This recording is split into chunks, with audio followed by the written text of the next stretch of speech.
Hey guys, tonight we step into a day you probably won't survive. Not because of any battle or plague, but because it involves 10 solid hours of numbers, ledgers, and ink stains. Yes, you're about to experience the thrilling, pulse-pounding adventure of being a Florentine banker's clerk in the early Renaissance. Spoiler: the only thing racing here is your heart when you realize you added a column wrong. So, before you get comfortable, take a moment to like the video and subscribe, but only if you genuinely enjoy what I do here. And while you're at it, post your location and your local time in the comments. It's oddly soothing to know who else is awake, half asleep, or just wandering in from another time zone. Now, dim the lights. Maybe turn on a fan for that soft background hum. And let's ease into tonight's journey together. The morning begins in a rented room above a shop near the Arno.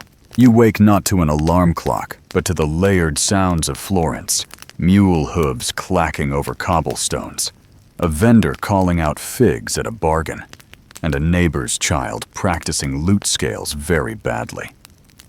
The air smells faintly of wood smoke and damp linen, which is at least an improvement over last week's odor of boiled cabbage. You stretch on your straw mattress, trying to summon enthusiasm for another day, copying endless rows of numbers. Historians still argue whether the rise of Florentine banking was genius innovation or simply creative bookkeeping with extra steps. Either way, it means your wrists will ache by noon. You dress quickly, pulling on a plain wool tunic, cheap dye, slightly itchy, and fumble with your belt pouch. The weight of a single silver coin inside reminds you of breakfast.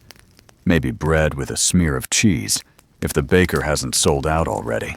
You step into the street, blinking against the early light, and nearly collide with a monk who mutters something about vanity before disappearing down the alley. Joke's on him. You don't have enough vanity or money for decent shoes. Crossing toward the banker's palazzo, you admire how Florence already hums with motion.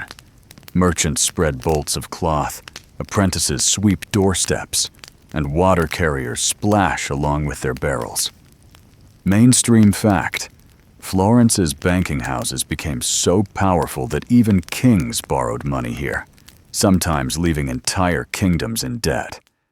Quirky tidbit: some families were so rich they used ledger pages to wrap pastries, which feels like the ultimate humble brag snack.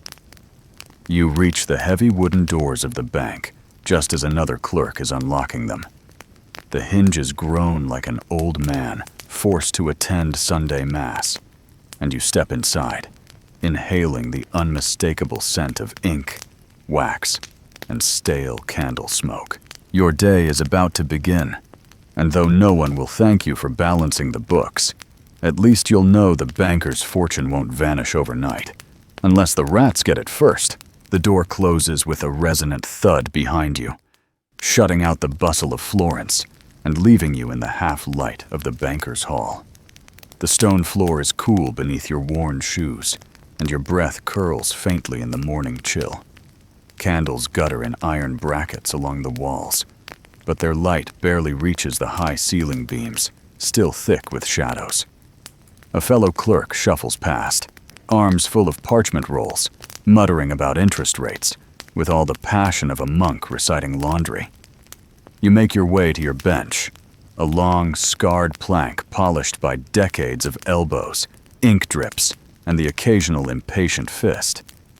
On it lies your arsenal: quills, knives for trimming, a small horn of ink, a sand shaker for blotting, and, most important, the ledgers themselves. They loom like judgmental relatives, stacked and strapped with leather cords, their pages swollen from years of corrections, spills, and careless thumbprints. Some say a banker's ledgers are more sacred than scripture, and honestly, it feels true. Scripture might forgive you. The banker will not. You begin by trimming a quill. The sound, scritch, scritch, echoes like a saw through the quiet room. A thin curl of feather falls to the floor. Historians still argue whether clerks like you spent more time writing or simply preparing to write, since sharpening quills was a task without end. Each one might last a few hours if you were lucky, a few minutes if you pressed too hard, or if the parchment decided to snag. You imagine some long-dead scribe rolling his eyes across centuries. Welcome to the club, kid. The first duty of the morning is copying yesterday's transactions into the master ledger. Line after line of names stretches across the page. Wool merchants, spice traders, even a bishop or two. The handwriting must be exact, the spacing neat, the columns unwavering. One slip, one extra flourish, and an impatient master will declare the page ruined, tearing it out with a hiss like steam escaping a kettle. You dip your quill carefully, blot on scrap parchment, and then lower the tip. The ink spreads like a dark river, whispering across the page. Outside, the city is waking fully now. The faint murmur of voices leaks through the shutters, along with the smell of baking bread from the nearby ovens. You feel your stomach twist with envy. Your breakfast of stale crust seems pitiful in comparison. At least you have work. Too many wander these streets with nothing but begging bowls. Joke number 1 for the morning.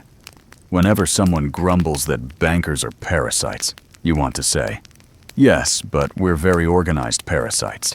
Look, we color-code our ledgers." Of course, you never actually say it. Humor is wasted on your master. Another clerk slides into the bench beside you, yawning loudly. His name is Matteo, and he's perpetually sleepy. He claims he stays up at night reciting prayers, but you suspect it's dice and taverns. He peers at your page, sighs, and mutters, "Hope you don't smudge the bishop's name again." You resist the urge to elbow him. Once, months ago, your sleeve had dragged through wet ink, turning Bishop Bartolomeo into blotched Barto, which became office legend. The bishop himself never knew, but your colleagues won't let you forget. The candles sputter again, and you rise to trim the wicks. Smoke curls lazily upward, leaving a tang of burnt tallow in the air. By mid-morning, the hall always smells like this: part monastery, part kitchen, part failed alchemy experiment. You return to your seat, eyes watering slightly, and continue copying numbers. Each entry must be exact. 3 florins, 4 soldi, 2 denarii. Gold, silver, and copper, all neatly recorded. You wonder how many lifetimes of bread those coins could buy. Yet here they are, reduced to scratches on parchment. Mainstream historical fact, delivered with due reverence. Florentine banking houses like the Medici developed sophisticated methods of bookkeeping, even lending money across borders, fueling the rise of international trade. Your small scribbles ripple outward into wars, cathedrals, and royal weddings, though none of that will ever earn you a pay raise. The quirky tidbit, equally important. Some clerks believed sprinkling salt around the ledger would ward off ink stains and misfortune. You tried it once. All it did was invite mice to nibble the pages. A shadow falls across your work. The banker himself has entered. He moves like a cat through the hall, robes rustling, shoes whispering against stone. A faint scent of rose oil trails behind him, mingling with the harsher smells of wax and tallow. He surveys the room with hooded eyes, nods once, and vanishes into his private chamber. Conversation dies instantly. You feel the room exhale only when the door clicks shut. Gentle sarcasm moment. It's remarkable how someone can walk silently, yet leave a thunderclap of expectation behind. The next hour passes in rhythmic monotony. Dip, scratch, blot. Dip. Scratch. Blot. A merchant arrives, red-faced from exertion, demanding his deposit be tallied. He waves a leather pouch of coins, some of which clink suspiciously light. You and Matteo weigh them on the brass scale, discovering several shaved edges. Coin clipping is as old as coinage itself. You note the discrepancy, watching the merchant squirm. Historians still argue whether the Florentine bankers' strictness against clipped coins helped stabilize the currency or merely enriched the banks with fines. Either way, you mark it down. Joke number 2. You imagine a future where money exists only as invisible numbers in the air. No coins, no scales, no clipped edges, just endless, invisible ledgers. Then you laugh at yourself. Who could possibly believe in such nonsense? You return to your ink stains, reassured by the weight of real metal. By mid-morning, your wrist aches. Ink smudges your fingers, leaving you with the look of a failed artist. Matteo has already drifted half asleep, chin nearly on the page. You jab him with your elbow, leaving a smear across his sleeve. He grunts, but doesn't wake fully. The air is warmer now. Sun filtering through shutters.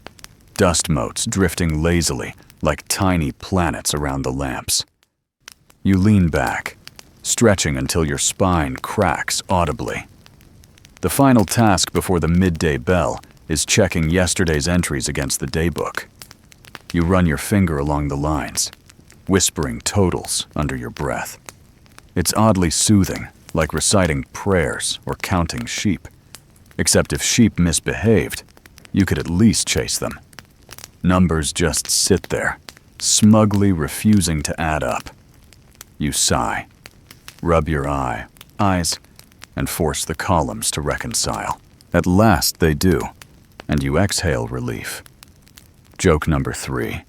You whisper, "Thank you, Saint Fibonacci, patron saint of making math harder than it needs to be." Somewhere, you hope he chuckles. The bell tolls outside, deep and resonant. The banker's household stirs to life around you, servants carrying trays of food toward the private chamber. Your stomach growls, reminding you of its emptiness. Soon, perhaps, you'll escape to a corner for your own modest meal. For now, you close the ledger carefully, place the sand shaker on top, and flex your cramped fingers. Another morning recorded, another 1,000 numbers trapped in ink. The day, unfortunately, has only just begun. The bell still echoes in your ears as the morning's rhythm shifts.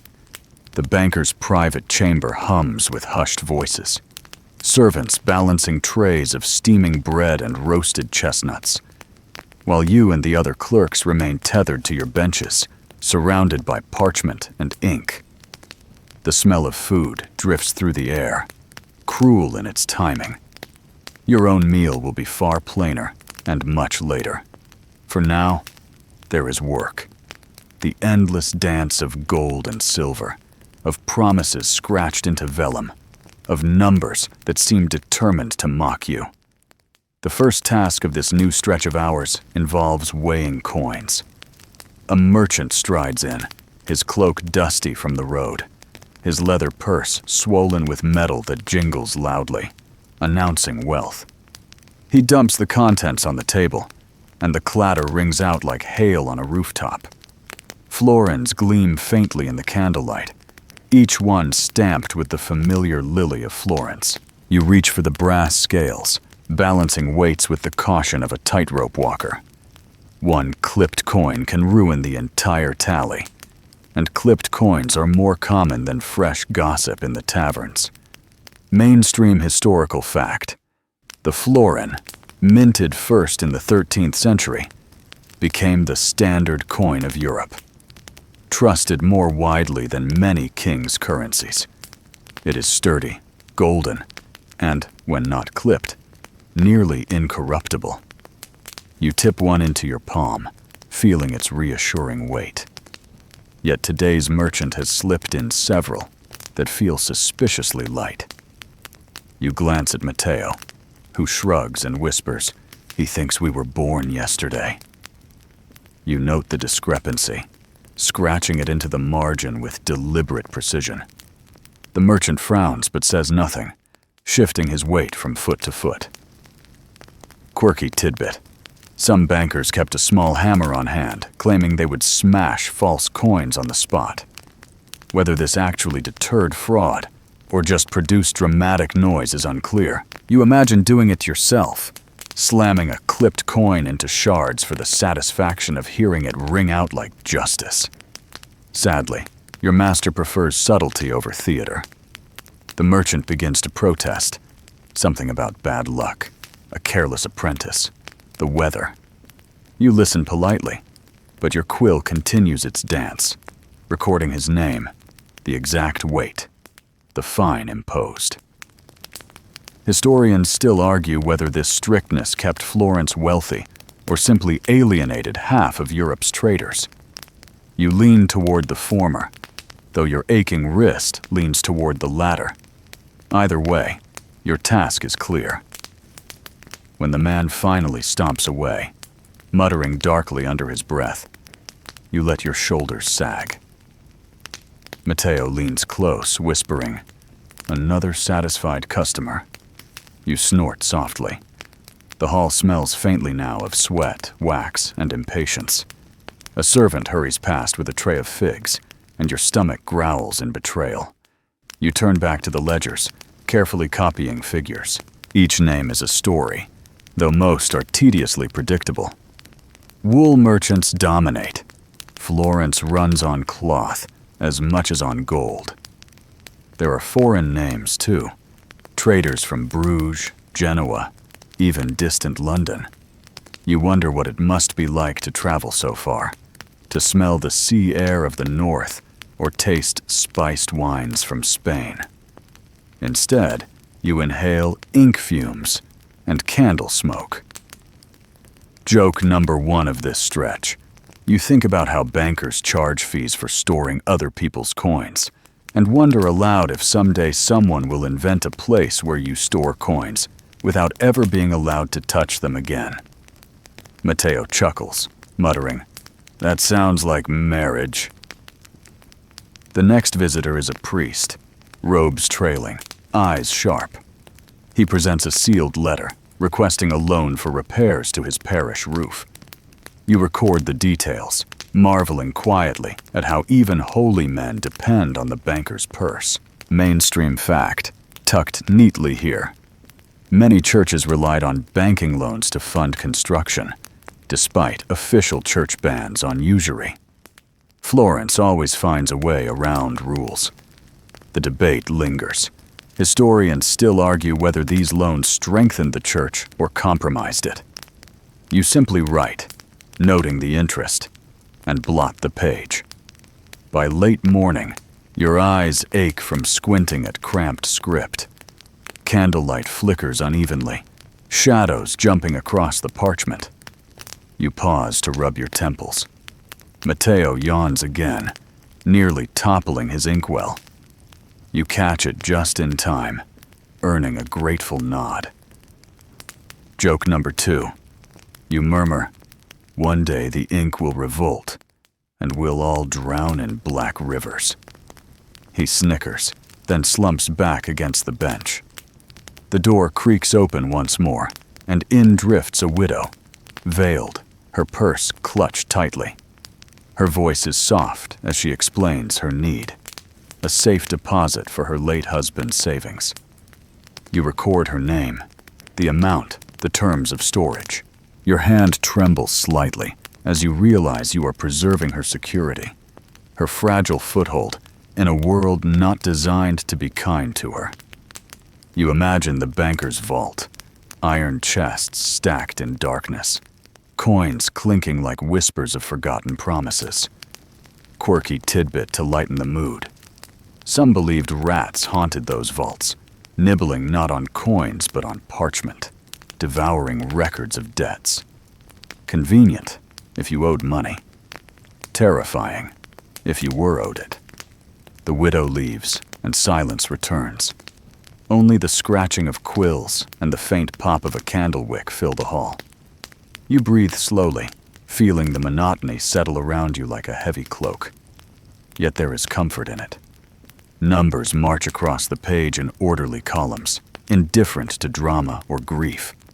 In a city of schemes and rivalries, at least the ledger remains honest.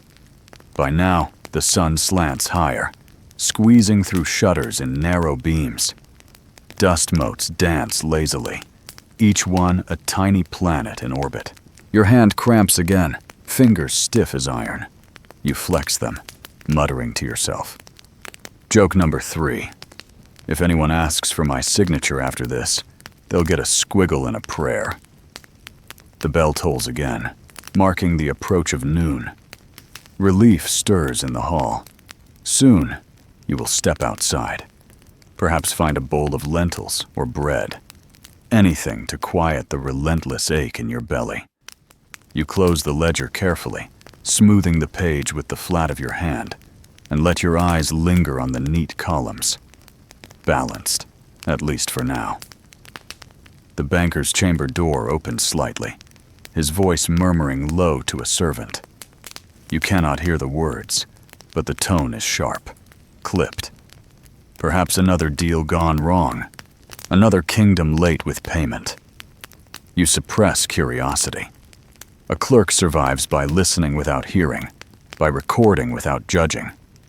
You gather your tools, tuck the quill behind your ear, and stretch your stiff shoulders. The morning has passed in ink and whispers, in the clink of coins and the shuffle of parchment. You rise slowly, like a puppet freed from strings, and head toward the door. Outside, the city waits, bright and bustling. But first there will be food, if the baker has not run out. The bells of Florence still echo faintly as you step back into the banker's hall. Your belly heavy with lentils and bread, your hands faintly greasy despite wiping them on your tunic. Lunch has done little to banish the truth. The long afternoon stretches ahead, filled with the same relentless companions, ink, parchment, and the ever-watchful eyes of your master. You settle once more at the bench, feeling the wood press against your ribs, familiar as an old adversary. The banker enters not long after, sweeping through the doorway with the kind of confidence only someone surrounded by wealth can manage. His robe is a deep burgundy, trimmed in fur that suggests winter luxury, though the day is already warm. A faint trace of rose oil lingers behind him. His eyes skim the room, sharp as a falcon's, before he disappears into his chamber, leaving a trail of silence as clerks suddenly straighten their backs and dip quills with renewed vigor. It is strange, you think, how power can enter without words, settle into the air like incense, and make your fingers tremble slightly as you write. Mainstream historical fact. Florence's bankers were among the most influential figures of their age, often more powerful than noble families.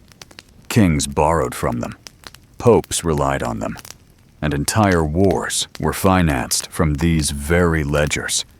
Yet here you are, a small cog in the machine, recording another merchant's humble deposit. Still, you cannot help but imagine the ripple effect. A figure here, a mark there, and somewhere across Europe, a cathedral rises, or a soldier eats his supper. You return to your parchment, the quill scratching steadily, until the monotony is broken by an unexpected sound. The clink of coins spilling directly onto your table. A merchant stands before you, his cloak lined with fur despite the season, his smile too wide to trust. He leans closer, his breath smelling faintly of garlic, and whispers about an urgent loan for a shipment due tomorrow. His fingers twitch nervously as he gestures at the coins. You note his name carefully, record the sum, and resist the urge to wrinkle your nose at his overuse of cologne. Historians still argue whether these constant small loans kept Florence's trade stable, or simply made merchants reckless, relying too heavily on borrowed gold.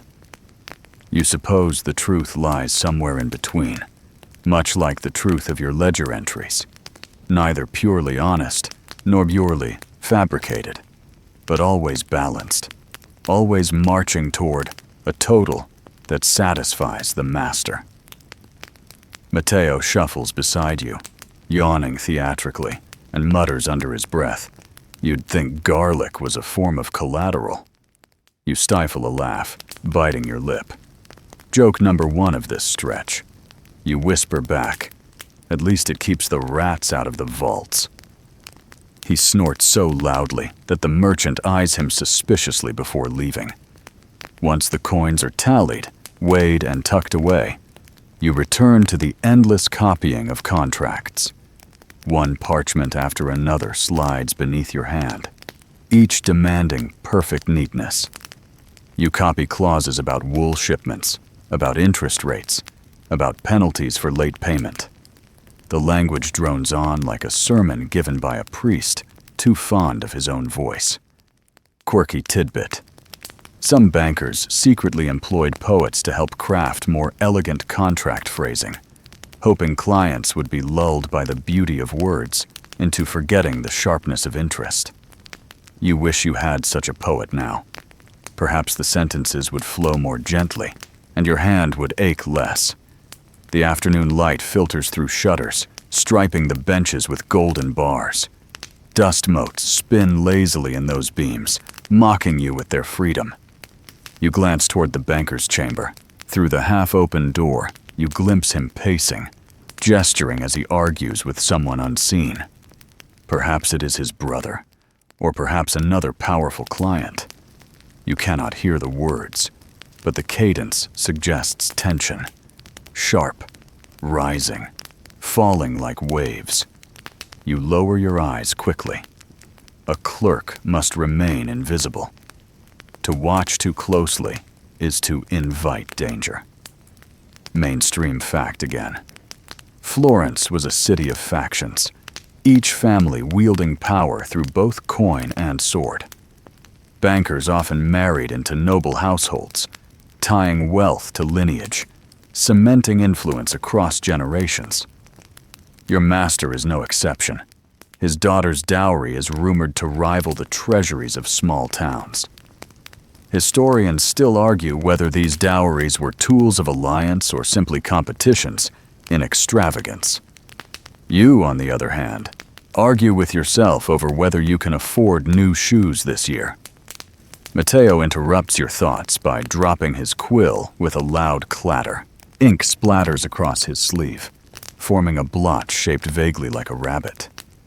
He curses softly, though in a whisper, and you cannot resist joke number 2. Congratulations, Matteo. You've invented illustrated bookkeeping. He scowls, but even he laughs after a moment. The laughter eases the tension in the hall, if only briefly. Another hour passes in quiet drudgery. You record payments from a spice trader, noting debts owed for pepper and cinnamon.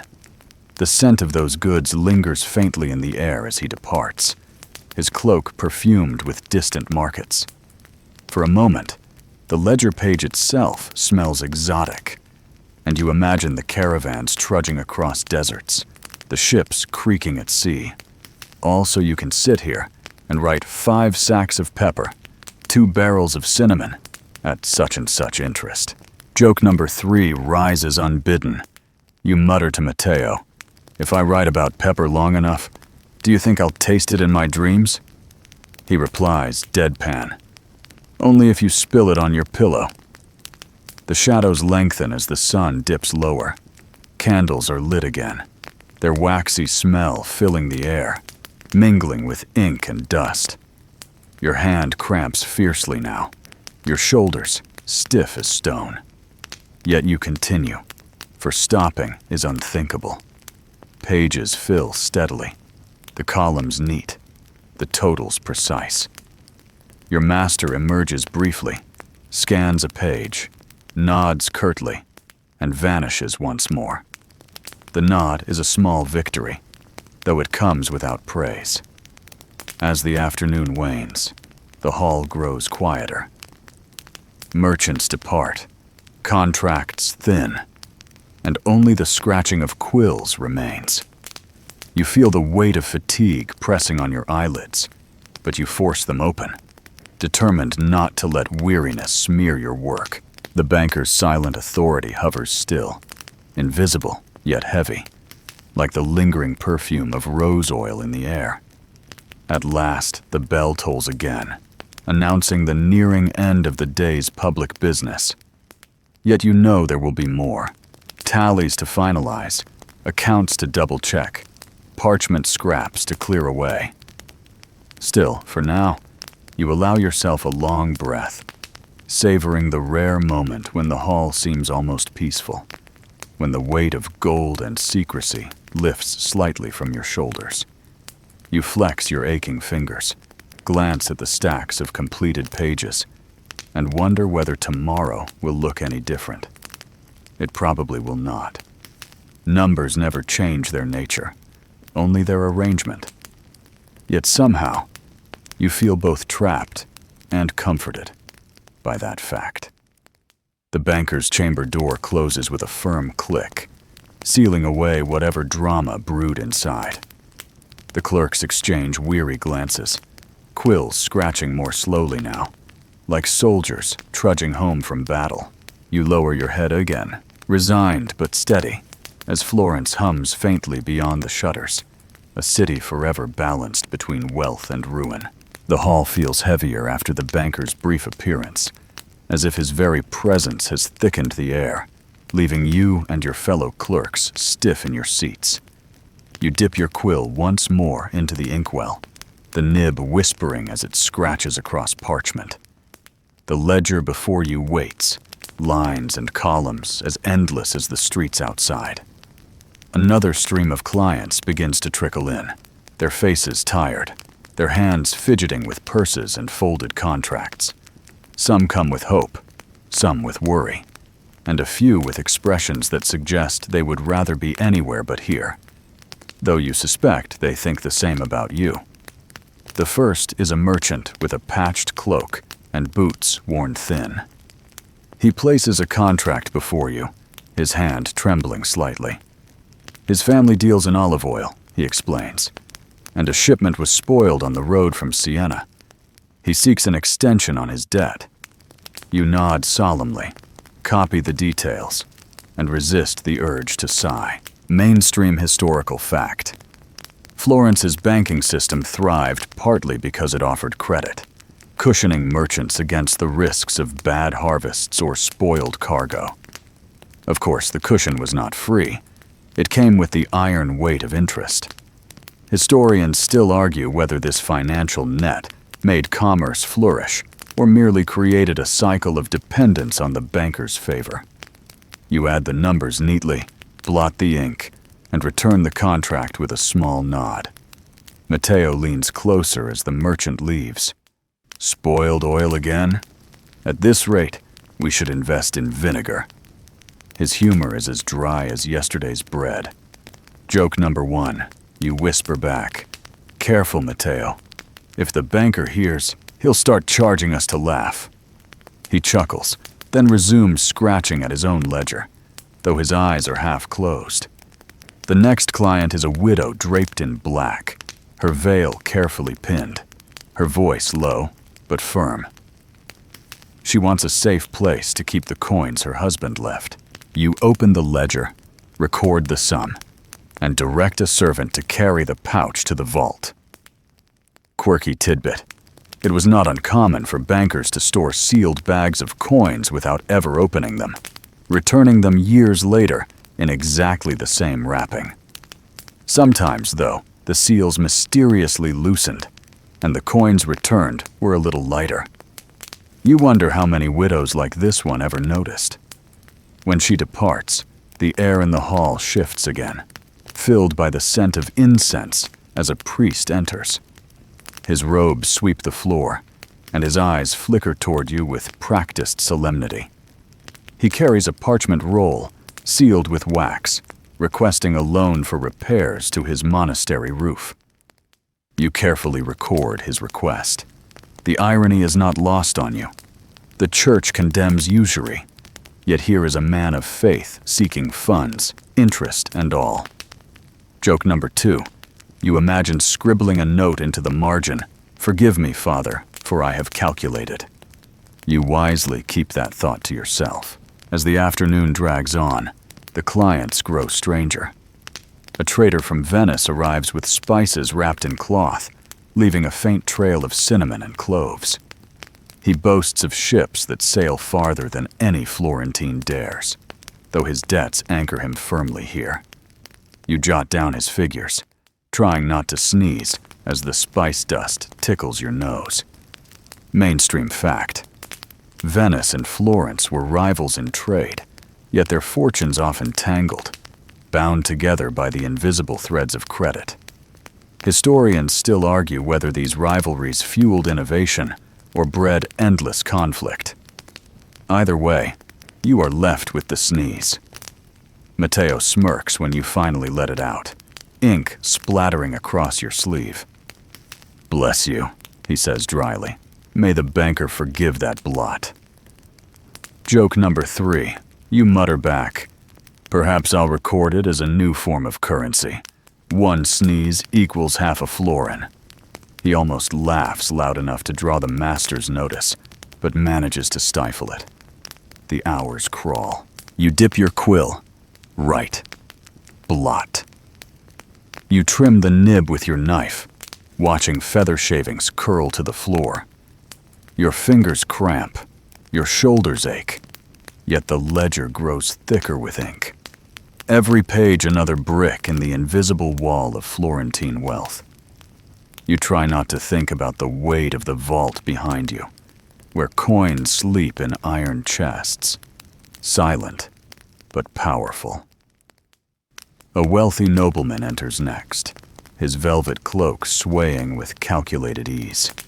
He barely glances at you as he tosses a folded contract onto the table, demanding an advance against his estate's harvest. You suppress irritation.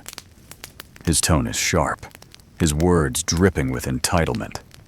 Yet you copy his figures with the same care you gave the olive oil merchant earlier.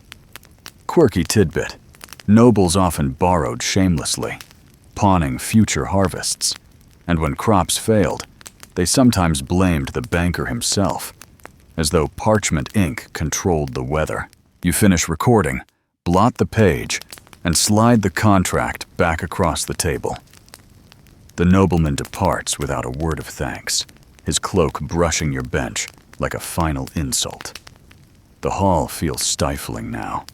Candles sputter, shadows tremble on the walls, and the air reeks faintly of wax, sweat, and damp parchment. You pause, flexing your fingers, staring at the neat rows of ink. Historians still argue whether clerks like you were mere servants or quiet architects of empire. After all, your scratches in the ledger determine who prospers and who falters, though no one will remember your name. The door opens once more, and a traveler from the north steps in. His cloak is coarse, his boots muddy, his accent thick. He explains slowly that he carries a letter of exchange from Bruges. You perk up slightly. These are the marvels of modern banking, paper standing in for heavy coin. You copy the details, check the seals, and marvel at the thought.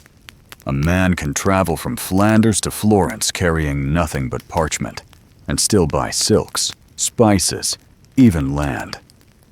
Mainstream fact: the letter of exchange was one of Florence's greatest contributions to finance, freeing merchants from the burden of gold on dangerous roads. Joke number 4, because you cannot resist. You whisper to Matteo, imagine carrying nothing but parchment, and still owing debts heavier than lead. He groans, rubbing his temples. The afternoon sun slants lower, spilling thin bars of light across the hall. Dust drifts lazily through the beams, swirling with every movement. Your eyes sting, your wrist throbs, yet you keep writing. The banker reappears briefly, his robe whispering as he passes. He checks a page, frowns slightly, and moves on without comment. Your stomach knots with relief. A frown is better than a reprimand. As the day's tide of clients ebbs, silence returns. Only the scratch of quills and the occasional cough remain. You lean back, close your eyes for a moment, and imagine Florence outside. The clang of blacksmiths, the cries of hawkers, the rush of the Arno against its banks. For a heartbeat, you are free. Then the quill slips from your hand, clattering against the bench, and you open your eyes again. The ledger still waits, eternal and patient, its pages hungry for ink. The banker's shadow lengthens across the floor as he leaves his chamber, pausing at the door. He surveys the hall one last time, his gaze sweeping over each clerk. You lower your head quickly, heart thumping. Then, with a curt nod, he departs into the evening. The hall exhales, a collective sigh. You stretch, your joints popping, and look at the pages you have filled. They seem endless, yet you know tomorrow will bring another stack, another tide of names, another flood of coins. For now, you close the ledger carefully, blot the last mark, and rest your aching hands on the bench. The hall settles into its familiar rhythm again, quieter now after the nobleman's departure, though the faint echoes of his velvet cloak still seem to linger in your ears. You return to your work, guiding the quill carefully across the parchment, copying yet another contract about wool shipments and grain prices. The nib scratches steadily, almost hypnotic, until your concentration is shattered by the smallest of calamities, a blot of ink, spreading like an unexpected storm cloud across the margin. You mutter softly, reaching for the sand shaker. A sprinkle of fine grains falls, dark dots vanishing into the wet ink, absorbing some of the excess. You blow gently, the grains scattering across the page. The blot fades, but leaves a faint bruise on the parchment, a permanent reminder that even the steadiest hand slips. Matteo notices and smirks, leaning closer. Congratulations, you've just invented modern art. Joke number one of this stretch, and though it stings, you cannot help but smile faintly. Ink stains are the silent enemy of every clerk. Mainstream historical fact. Parchment was expensive, each sheet the product of stretched and scraped animal skin, so any mistake could cost dearly. Masters scolded mercilessly over ruined sheets, sometimes docking pay, or demanding the offending clerk replace the material from his own wages. You glance nervously toward the banker's chamber, but the door remains shut. No sharp voice cuts through the air. For now, your bruise of ink remains unnoticed. Quirky tidbit. Some clerks swore by odd remedies for avoiding blots. One whispered that rubbing onion juice on the quill tip made the ink flow smoother. Another claimed that dipping the nib in wine kept the stroke steady. You suspect both were excuses to justify a kitchen raid. But on particularly weary days, even you feel tempted to experiment. Historians still argue whether these so-called remedies ever truly worked, or whether clerks invented them to share over wine-soaked evenings after long days. You trim the quill carefully with your small knife, the sound sharp against the quiet, and return to your figures. Line after line, name after name, until your eyes blur. A wool merchant's deposit here, a noble's loan extension there, a priest's quiet withdrawal recorded with reverence. Each entry marches dutifully into place, columns forming like ranks of soldiers. Your fingers cramp, but you persist. Matteo slumps against the bench, his head drooping dangerously near the parchment. You jab him gently with your elbow. He startles awake. blinking blearily, and smears ink across his wrist. He groans, holding up his hand like a wounded soldier. Joke number 2. You murmur, "Congratulations, Matteo. You've signed a contract with your veins." He snorts and wipes at the stain with his sleeve, which only makes it worse. The banker's voice drifts faintly from his chamber, sharp words muffled by the heavy door. You catch fragments: interest, delay, reputation. But the details remain hidden. You lower your head again, focusing on your ledger. Curiosity is dangerous. Better to record your numbers, to stay invisible. Still, you wonder, what deal is being debated inside? Whose fortune is rising? Whose debt deepening? Even as you scratch neat lines onto parchment. The air in the hall thickens with candle smoke. The wicks burn unevenly, dripping wax that hardens into lumpy stalactites. The smell is cloying, mixing with the faint tang of ink. You cough softly into your sleeve, wishing for a breath of fresh air. Instead, you sharpen your quill again, resuming your labor with grim patience.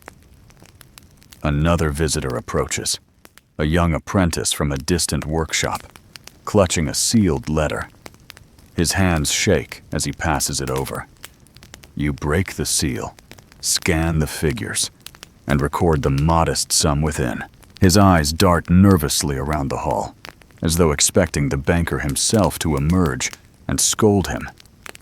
You return the parchment, nodding gently, and he departs with visible relief. Quirky tidbit. Apprentices often served as couriers for their master's banking needs, some traveling miles with nothing but a folded letter and their wits. Historians still argue whether these journeys hardened them into reliable men or merely tested how quickly one could run from robbers. Your own journey remains confined to this bench, this hall, this endless parade of ink.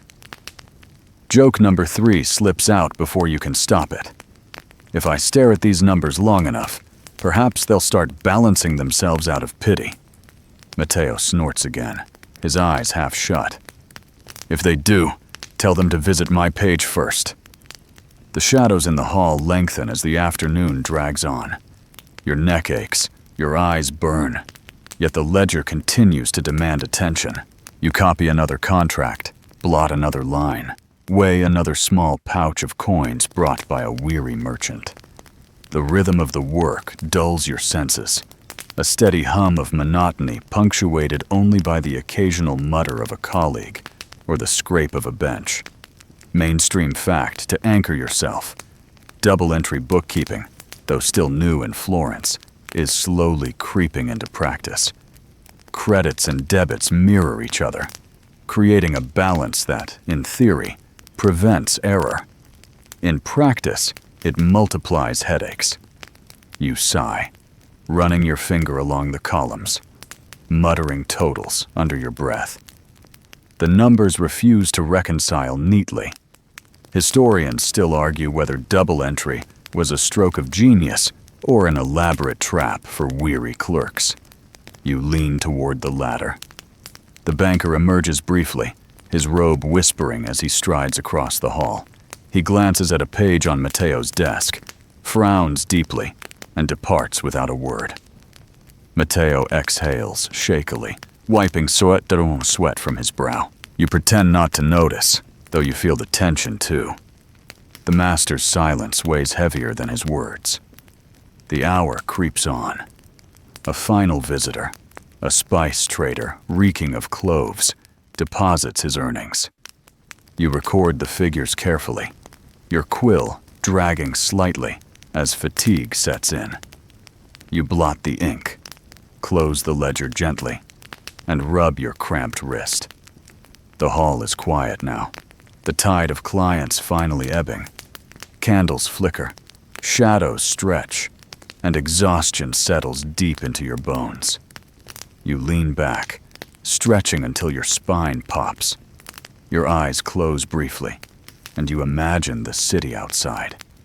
The Arno glinting in the fading sun, the cries of hawkers, the smell of fresh bread. For a heartbeat, you are elsewhere. Then Matteo nudges you sharply, and you blink back to reality. The ledger waits, eternal and merciless. You dip your quill one final time, scrawl the closing line of the day's transactions, and sprinkle sand across the ink. The grains shimmer faintly in the candlelight before you blow them away. The page is clean, balanced, final. You close the book with a soft thud, as though sealing away the day's weariness between its covers. The banker's door closes at last, the sound firm and final. The hall exhales. You gather your tools, flex your aching fingers, and prepare yourself for the evening that lies ahead. Another day nearly done, another ledger nearly full, another step deeper into the endless arithmetic of Florentine life. You step outside briefly during the pause between tasks, the heavy doors of the banker's hall creaking shut behind you. The sunlight hits your eyes like a hammer, forcing you to squint against the late afternoon glow. Florence bustles in its familiar rhythm, vendors crying out the price of figs, boys splashing at the edge of the Arno, women carrying baskets of bread balanced perfectly on their heads. The scents of roasted chestnuts and freshly baked loaves drift through the air, teasing your stomach even though you ate not long ago. The city feels alive, vibrant, noisy.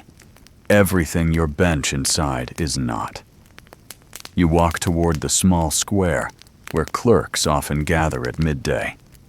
Matteo lumbers along beside you, yawning as though he has carried the weight of the world, though you suspect he has carried only the weight of his own laziness. A wooden stall offers bowls of lentils, and you trade a small coin for one, the clay bowl warm in your hand. The lentils are plain, thick, and somewhat gritty, but after hours of ink fumes, the taste is almost luxurious. As you sit on the edge of the square, you overhear other clerks gossiping about wool prices. Wool is Florence's lifeblood, and every fluctuation stirs anxiety. One claims that shipments from England are delayed by storms. Another swears that smugglers are cutting into profits by slipping cheaper cloth through Genoese ports. Mainstream historical fact. The Florentine economy depended heavily on the wool trade, so much so that banking, textiles, and politics were all tangled like threads on a loom. Historians still argue whether Florence's greatness came more from banking genius or simply from wool merchants with sharp elbows. You sip your lentils slowly, content to let the debate wash over you without joining. Matteo nudges you with his elbow, nodding toward a baker's stall nearby. "Heard his bread is stale today," he mutters, "but he's charging double, calling it aged for flavor." Joke number one of this stretch, and you nearly choke on your food laughing quietly. The thought of stale bread being sold like fine wine is both ridiculous and, somehow, entirely believable. The sun presses warmly against your back as you finish your meal. Children dart past, chasing one another with sticks, their laughter sharp and bright. A stray dog noses through discarded scraps, tail wagging hopefully. You breathe deeply, savoring the fleeting freedom. Then, inevitably, the bell tolls again, its sound rolling through the city like a reminder that leisure is never more than borrowed time. You sigh, hand back your empty bowl, and return with Matteo toward the banker's hall. Inside, the air is dim again, thick with the smell of tallow and parchment. The quiet hum of work resumes as you reclaim your bench. The ledgers wait, patient and pitiless. The next task, reconciling accounts from a wool consortium. Pages of figures stretch before you, numbers stacked like bales of cloth. You dip your quill, draw neat lines, and begin the slow process of balancing one set of promises against another. Quirky tidbit. Clerks sometimes nicknamed the wool accounts the White Flood, since their pages piled up like waves of fabric, threatening to drown anyone unlucky enough to be assigned them. Today, you feel that threat keenly. The numbers swim, your eyes blur, and you mutter totals under your breath like a prayer. Historians still argue whether clerks were truly skilled accountants or simply human calculators, repeating sums without ever grasping their larger impact. You wonder which you are. Matteo predictably groans after a few lines. "I swear these numbers multiply when I look away," he complains. "Joke number 2, you reply. "Of course they do. They're breeding like rabbits in the margins." He laughs so hard, he nearly spills his inkwell, earning a sharp glare from a senior clerk across the hall. You duck your head quickly, pretending to focus. The Wool Consortium's accounts take the better part of an hour. You weigh figures, copy totals, and double-check columns until your wrist burns. Finally, the sums align, balanced neatly. You exhale relief, blot the page, and close the ledger for a moment, savoring the rare sense of completion. Then a new bundle of parchments is dropped onto your bench with a thud. So much for triumph. The bundle concerns contracts for imported alum, the mineral used to fix Diesen wool. Mainstream fact again. Alum was crucial for the textile industry, making colors more vivid and long-lasting. Its supply often came from distant mines, and wars were sometimes fought over its control. You record shipments, payments, and debts with weary precision. The word alum appears so many times, your mind begins to twist it into nonsense. Joke number 3, you whisper, "If I write alum one more time, I'll start believing it's a person. Probably a very boring person." Matteo nearly falls off the bench, stifling his laughter. As the hours wear on, your senses dull again. Candle flames flicker in uneven drafts. Shadows ripple across the walls, and the scratch of quills becomes a relentless tide. Your body aches, but your hand moves almost of its own accord, trained by habit. Names blur together.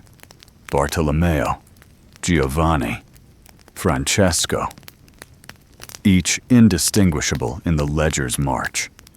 A sudden commotion breaks the monotony. A merchant storms into the hall, his face flushed, his voice loud. He insists that an error was made in his account, that he is being charged too much interest. Clerks scatter like startled pigeons as he slams his fist onto a table. You remain still, heart thumping, eyes lowered.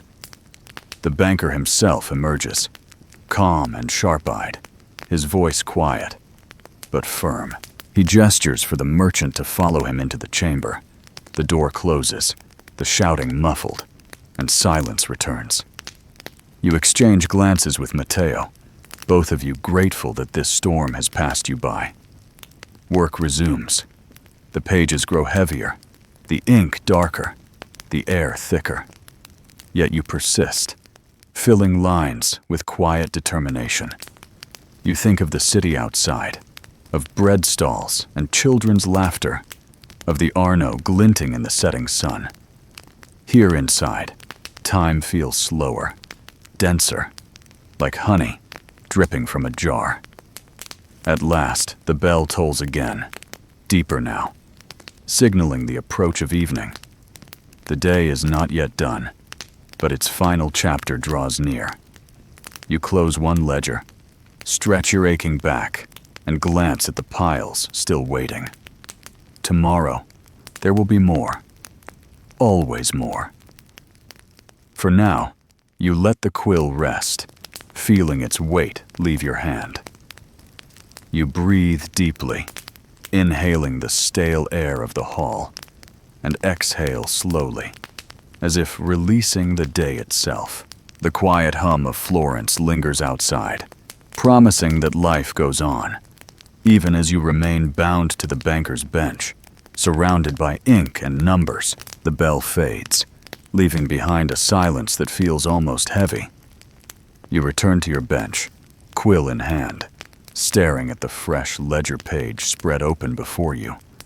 The parchment gleams faintly in the candlelight, its surface smooth but unforgiving.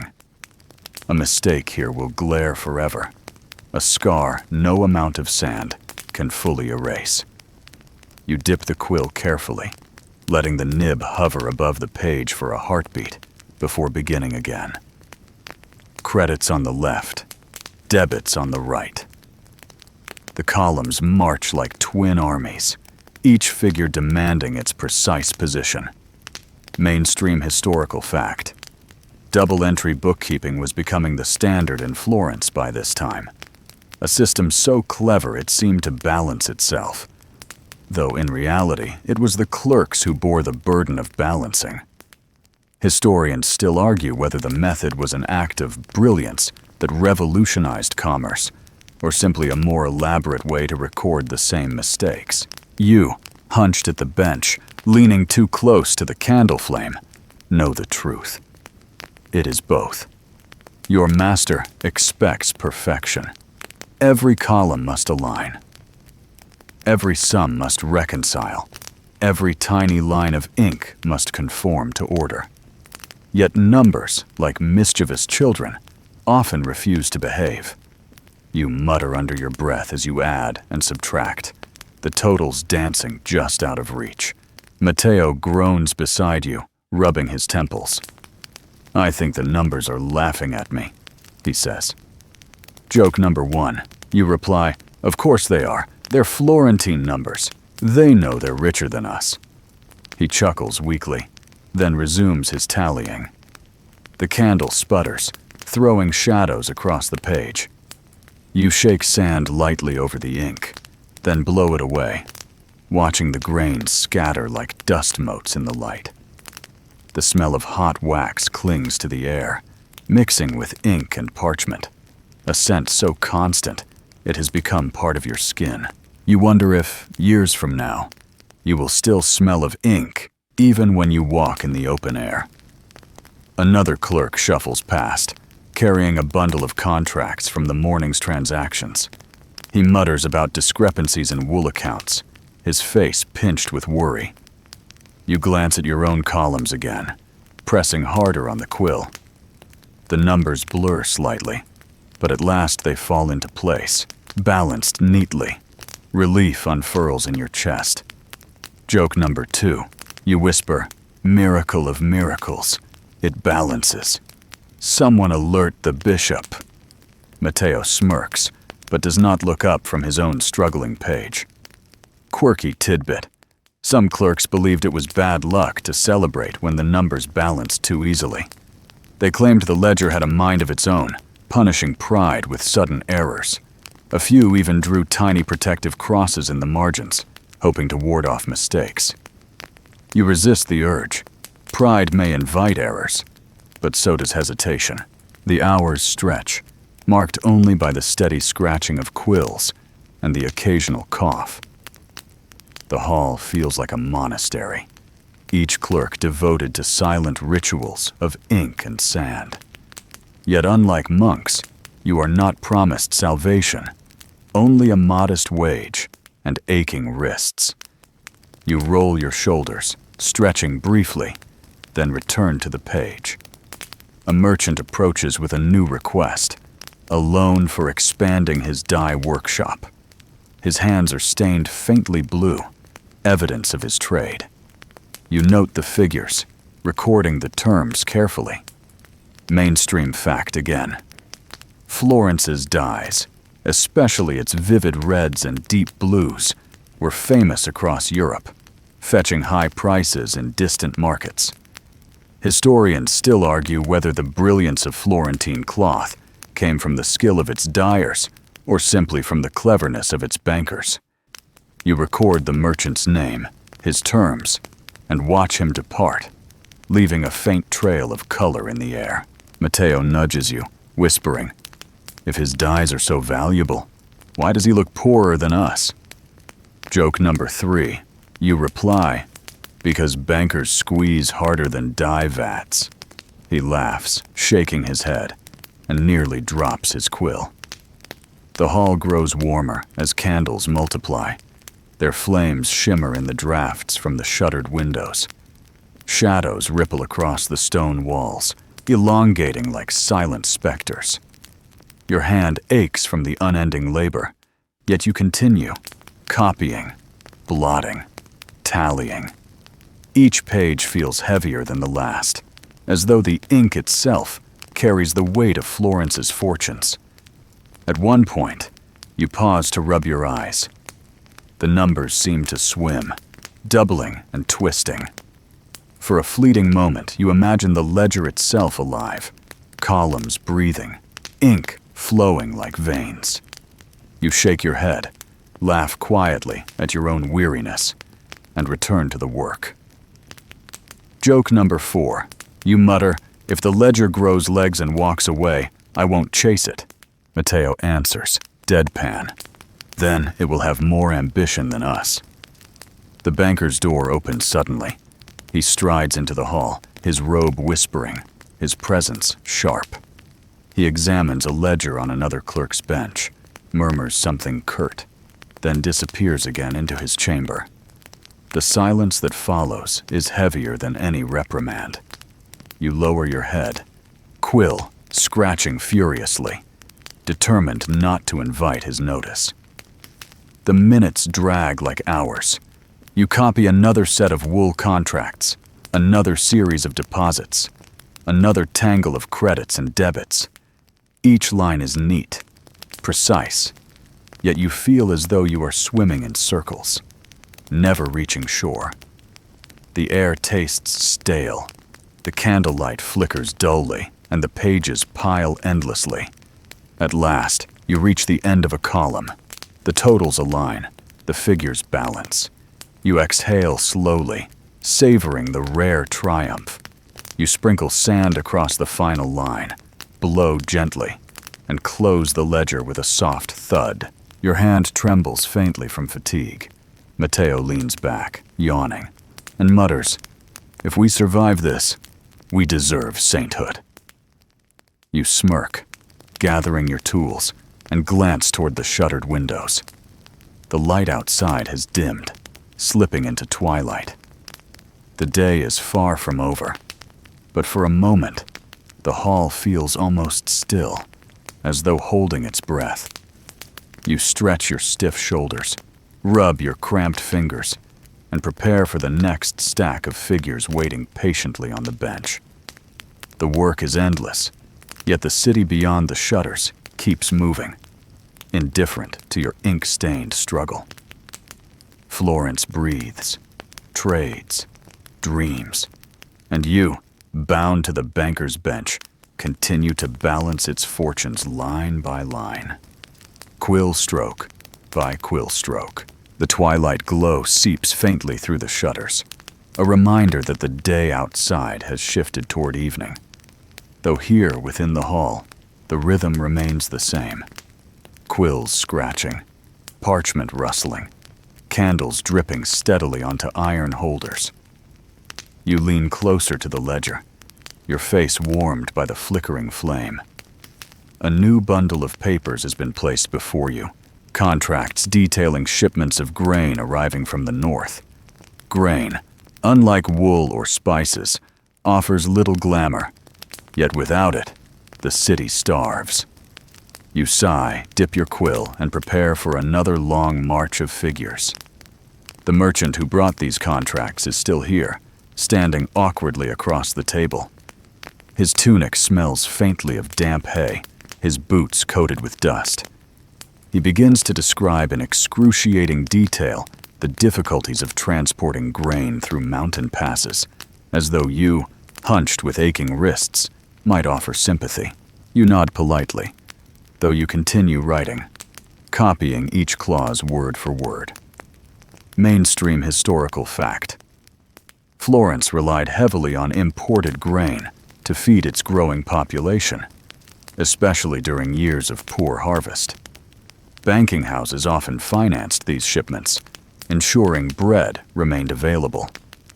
Historians still argue whether the banker's involvement stabilized supply or drove prices higher during scarcity. The merchant's story meanders on, describing wagons stuck in mud, mules falling ill, and thieves who lurked along the roads. Matteo, seated nearby, closes his eyes and pretends to snore. Joke number 1. You whisper, "Careful, Matteo. If you snore too loudly, the merchant might add it to his list of grievances." He smirks without opening his eyes, while the merchant drones on. At last you finish the entry, blot the ink, and hand the parchment back. The merchant bows stiffly and departs, still muttering about weather and bad luck. Silence returns briefly, broken only by Matteo's genuine yawn this time. You flex your cramped fingers, shake your wrist, and prepare for the next client. Quirky tidbit. Some clerks kept tiny pouches of herbs tucked under their benches, believing the scents warded off drowsiness during long recitations, like the one you just endured. Rosemary was a favorite, though one colleague swore by mint. You, unfortunately, have only ink fumes for stimulation. The next visitor enters with a flourish, a trader from Bruges, his cloak lined with fur, his accent thick but comprehensible. He speaks of grain again, though this time his focus is on prices in the north, fluctuations caused by storms, taxes, and feuding lords. His tale is no shorter than the previous merchant's, but at least his gestures are grander, his voice booming with theatrical flair. You record the details carefully, noting the amounts borrowed, the interest agreed upon, and the collateral pledged.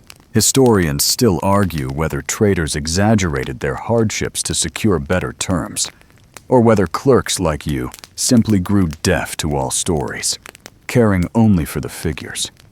You suspect both are true. Matteo leans closer, whispering. If he waves his hands any higher, he'll take flight. Joke number 2. You mutter back. Then we'll record his cargo as feathers. Both of you stifle laughter, and thankfully, the trader notices nothing, too absorbed in his performance. The evening deepens. Candles burn lower, their flames quivering as drafts sneak through cracks in the shutters. The hall smells of hot wax, sweat, and the faint spice residue left by earlier clients. You continue writing. The quill's steady rhythm, a counterpoint to the murmur of distant voices. Another contract, another page, another balance achieved. A priest arrives next, carrying a letter sealed with heavy wax. His request concerns grain storage for his parish, fearing winter shortages. You record his figures solemnly, mindful of the irony that the church often condemned banking practices even as its members relied on them. Mainstream fact: despite official bans on usury, countless clergy participated indirectly in financial dealings, either as borrowers or intermediaries. Historians still argue whether this hypocrisy weakened the church's moral authority or simply reflected practical necessity. You, hunched over the ledger, see only another column of numbers. Matteo sighs loudly as the priest leaves. I wonder if heaven has ledgers, he muses. Joke number 3. You reply, if it does, we're doomed. Imagine balancing eternity. He groans but smiles faintly, rubbing his eyes. The hall quiets again, though your quill never stops. You tally coins, check figures, reconcile columns until your vision swims. You pause to trim the nib, scraping feather against knife, the sound sharp in the stillness. Candlelight glints on the blade, then on the ink as you dip again and resume. The repetition is numbing, yet strangely comforting. Each balanced page feels like a small victory against chaos. Quirky tidbit again. Some clerks claimed that staring too long at columns of numbers induced visions, patterns, shapes, even prophetic dreams. One swore he saw a cross emerge from his sums. Another claimed the figures whispered warnings of plague.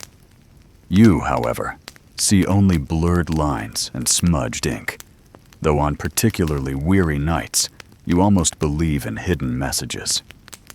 The banker's chamber door opens once more. He steps out, speaking briefly with a senior clerk. His eyes scan the room, pausing on you for a moment. Your heart jolts, but he says nothing, merely turning back inside. The silence that follows presses on your chest. You bend lower, quill scratching with renewed urgency. Time crawls. The evening air grows colder, seeping through the shutters. You rub your arms briefly, trying to warm yourself. Matteo mutters about his empty stomach, and you realize your own hunger is returning, though the day has offered little more than lentils and bread. Still, you continue, copying, blotting, balancing.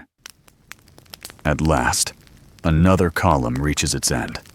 The totals align perfectly. You sprinkle sand, blow it gently, and watch the ink settle into permanence. Relief flows through you again, brief but real. You close the ledger softly, the thud echoing like a sigh. The hall is quieter now. Fewer clients remain. Fewer voices break the stillness. Only the persistent scratch of quills continues, steady as the heartbeat of Florence's wealth. You lean back for a moment, stretching stiff muscles, then glance toward the shuttered windows. Outside, the city must glow with lanterns and torches, merchants closing shops, families gathering for supper. Inside, you remain bound to ink and numbers. Matteo nudges you, whispering, "Do you think anyone out there knows how much of their life is hidden in these ledgers?" Joke number 4, you answer, "If they did, they'd send us wine instead of complaints." He grins, and the shared humor keeps weariness at bay, if only briefly. You dip your quill once more, turning to the next page. The work never ends, but each line written is another stone laid in the invisible foundation of Florence. You press on, steady, patient, resigned. The night deepens, and the ledger swells with ink, testimony to a day that refuses to release you. The hall feels heavier as the night settles more firmly, the air thick with candle smoke, and the faint tang of iron from the chests in the back rooms. You shift uneasily on the bench, your back stiff from hours of leaning forward, your fingers cramped around the quill. The pages you have filled today already stack high, yet more parchment lies waiting, rolled and tied with cords, patient as stone. You unroll the next sheet, smooth it carefully, and steady your hand. The smell rises immediately. Parchment carries a faint odor, a mix of dust, glue, and animal hide. A reminder that this smooth surface once belonged to something that grazed fields. Mainstream historical fact: parchment was made from animal skin, scraped, stretched, and treated until it became thin and durable. It was prized in Florence for its permanence, though paper from the East was also beginning to appear. Cheaper, but less prestigious. Historians still argue whether the gradual shift from parchment to paper transformed banking efficiency, or simply cheapened the grandeur of the records. To you, hunched over the sheet, both materials smell strange, though parchment at least feels smoother beneath the quill. You dip the nib and begin again, careful to keep the strokes neat. The ink pools slightly, then settles. You reach for the sand shaker, scattering grains lightly over the wet surface. The grains sparkle briefly in the candlelight before you blow them away, leaving behind a clean, sharp line. The repetition has become second nature. Dip, scratch, blot, sand. Yet even second nature does not protect you from fatigue. Your eyelids droop, your shoulders sag, and you catch yourself nearly drifting. Matteo elbows you sharply, grinning. Don't fall asleep. If you drool on the ledger, the banker will dock your pay. Joke number 1. You mutter back. Then I'll charge him for parchment waterproofing. He snickers softly, returning to his own page. The room smells stronger now of wax and old ink. You pause, flexing your fingers, and look around. Candles tremble in the drafts, throwing long shadows across the stone walls. Other clerks work silently, their faces pale in the flickering glow. One coughs quietly, another sighs, but the dominant sound is always the quill's scratch. The rhythm is soothing in its way, though it frays your nerves when the columns refuse to reconcile. Quirky tidbit. Some clerks sprinkled fine sand, not only to blot ink, but also to absorb sweat from their hands, keeping parchment clean. You once tried it, and ended up with gritty palms all day. Hardly worth the trouble. Matteo swears by wiping his hands on his tunic, which explains why his sleeves look perpetually dusted. Historians still argue whether these small habits mattered, or whether the ledgers survived purely because the parchment itself was stubbornly durable. You turn to a new contract, this one involving a shipment of alum. The figures blur slightly as you copy them, but you persevere. Alum. Again. Always alum. The mineral seems as common in these pages as wool, though you have never seen it in raw form. Still, you record its arrival, its price, its storage fees, all neat and tidy. The words repeat until they feel meaningless, yet the banker demands perfection, so you write on. Matteo mutters under his breath, "If I see the word alum again, I'll scream." Joke number 2. You whisper, "At least it isn't garlic. Imagine pages filled with that smell." He laughs quietly, shaking his head. The candle nearest you sputters suddenly, throwing a blob of wax onto the desk. It cools quickly, hardening into a lump that resembles a small mountain. You poke it absently with your knife before trimming the wick. The air grows thicker, smoke rising in uneven curls. Your eyes sting, your nose itches, but you continue. Another clerk approaches, setting a small stack of vellum scraps on your bench. These will be used for quick notes, tallies, corrections. The scraps smell sharper, the glue more noticeable. You slide them aside, focusing on the ledger before you. Mainstream fact, again. Florentine bankers often kept duplicate records, one master ledger, and smaller daybooks. The master was sacred, the daybooks messy, and clerks were expected to transfer with care. Historians still argue whether more errors crept in during the copying process than during the original entries. You know from experience that both stages invite mistakes. Your wrist aches as you reach the end of a column. The totals do not align. You groan softly, rubbing your eyes, then recalculate. Still wrong. Again. Wrong. You mutter curses under your breath, though softly enough that no one hears. At last, on the 4th attempt, the numbers reconcile. You exhale, relief flooding through you. Joke number 3. You whisper to Matteo, "Saint Fibonacci has forgiven me." He smirks, muttering, "Don't expect him to do it twice." The hall feels colder now, night air seeping through cracks in the shutters.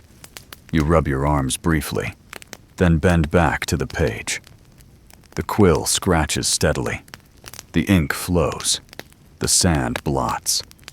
Names pass beneath your hand like ghosts. Bartolomeo, Giovanni, Giacomo. All blurred, all interchangeable, yet all demanding perfect preservation. You wonder fleetingly whether anyone will ever read these lines centuries from now, tracing debts long forgotten. Quirky tidbit again. Some clerks doodled tiny marks in margins when bored, symbols or initials disguised as flourishes. You have never dared, though Matteo once drew a crooked cat that he swears still lurks somewhere in the wool accounts. Historians still argue whether marginalia in old ledgers was intentional or accidental. You suspect both.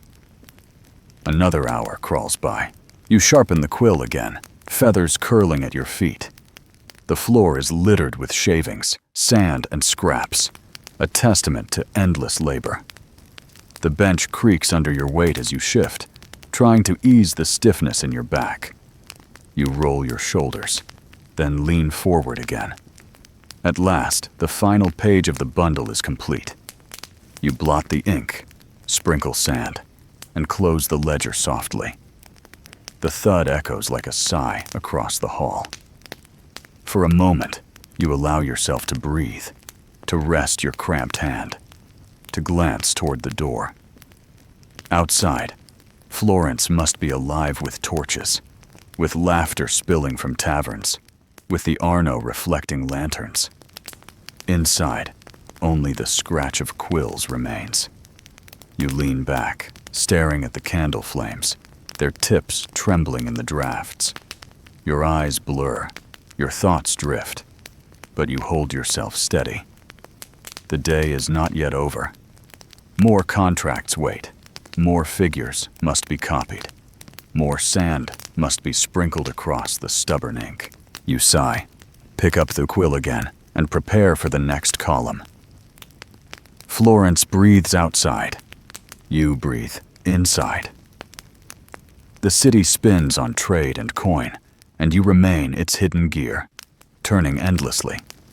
Ink-stained and unseen, the quill trembles in your hand as the hours drag deeper into evening. Candle flames sputter, dripping wax that pools into hardened mounds across the tables.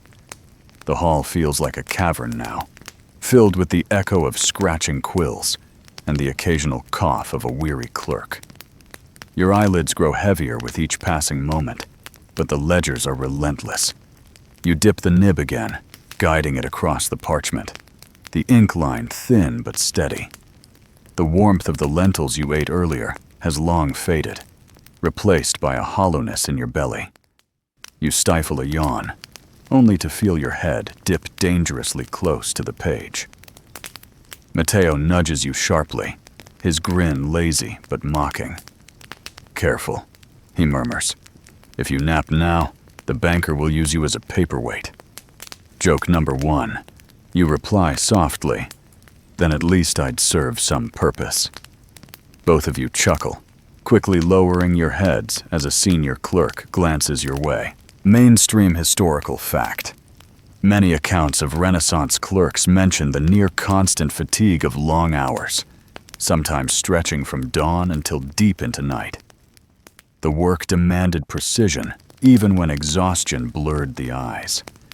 Historians still argue whether productivity truly increased with such hours, or whether errors multiplied under fatigue, undoing half the day's labor. You suspect the latter, as your current numbers refuse to balance no matter how many times you recalculate. You rub your eyes and glance around. Other clerks sag as well, shoulders slumped, wrists trembling. Yet the ledgers remain, patient and pitiless. The candlelight glows unevenly, shadows rippling across the walls, giving the illusion that the ledgers themselves shift and breathe. For a moment, you imagine them whispering, columns of numbers murmuring softly, coaxing you to sleep. You shake your head, exhale, and bend closer to the page. Quirky tidbit. It was whispered among clerks that falling asleep at the bench invited mischief from ink spirits, tiny sprites that would sneak into your ledger, twisting numbers while you snored.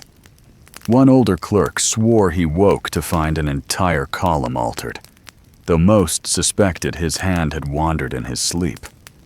Still, the tale persists, another warning against closing your eyes. Matteo yawns loudly, earning a glare from across the hall. He mutters under his breath about the cruelty of daylight stolen by endless work. You nod faintly, your own body agreeing. Joke number 2. You whisper, "If exhaustion were currency, we'd be the wealthiest men in Florence." He laughs softly, shoulders shaking, then leans forward again. The minutes pass like hours. You copy another set of contracts, each one slower than the last. The words blur. Loan, interest, shipment, repeated until meaning slips away. Your hand moves mechanically, guided by habit rather than thought. You blot the ink, sprinkle sand, blow gently, and begin again. The repetition dulls your mind, but keeps your body awake. A rhythm as steady as a lullaby you cannot escape. Suddenly, Matteo's head dips forward, his chin nearly striking the desk. Ink splatters across his page, a dark blot spreading over the numbers. He groans, rubbing his face, smearing more ink across his cheek. Joke number 3. You whisper, "Congratulations, you've invented facial bookkeeping." He scowls, but even he cannot suppress a weary laugh. Mainstream fact again. In some banking houses, clerks were fined for smudged or blotted pages, even when exhaustion was to blame. Florence prized precision, and mistakes cost dearly. Historians still argue whether such strict discipline produced excellence or simply fear. Looking at Matteo's ruined page, you lean toward fear. The banker's door opens suddenly, his shadow falling long across the hall. His gaze sweeps the benches, sharp as a knife. You lower your head instantly, quill, scratching furiously. His silence weighs more heavily than words, pressing against your spine until he disappears again into his chamber. The tension lingers even after the door closes. You breathe slowly, calming your pulse. Another column awaits. You add carefully, whispering totals, fingers tapping lightly against the page. At last, the numbers align. Relief spreads through you like warmth, faint but real. You exhale, sprinkle sand, and blow gently across the ink. The grains scatter like tiny stars. The hall feels quieter now, though still alive with small sounds. The scrape of knives trimming quills, the soft shuffle of feet, the faint crack of joints as weary clerks stretch. The monotony is nearly comforting, though exhaustion gnaws steadily at you. You glance at Matteo, whose head dips again, though he jerks awake each time. His resilience is as comical as it is pitiful. Quirky tidbit again. Some clerks chewed fennel seeds to stay awake, the sharp taste jolting their senses. Others claimed biting their own tongues worked, though the pain seemed excessive. You wonder briefly if Florence might invent a better method someday. Historians still argue whether stimulants like coffee, when they arrived later, changed the pace of work forever.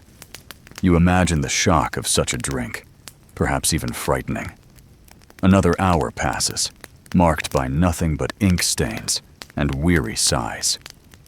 You trim your quill again, the feather's edge curling onto the floor.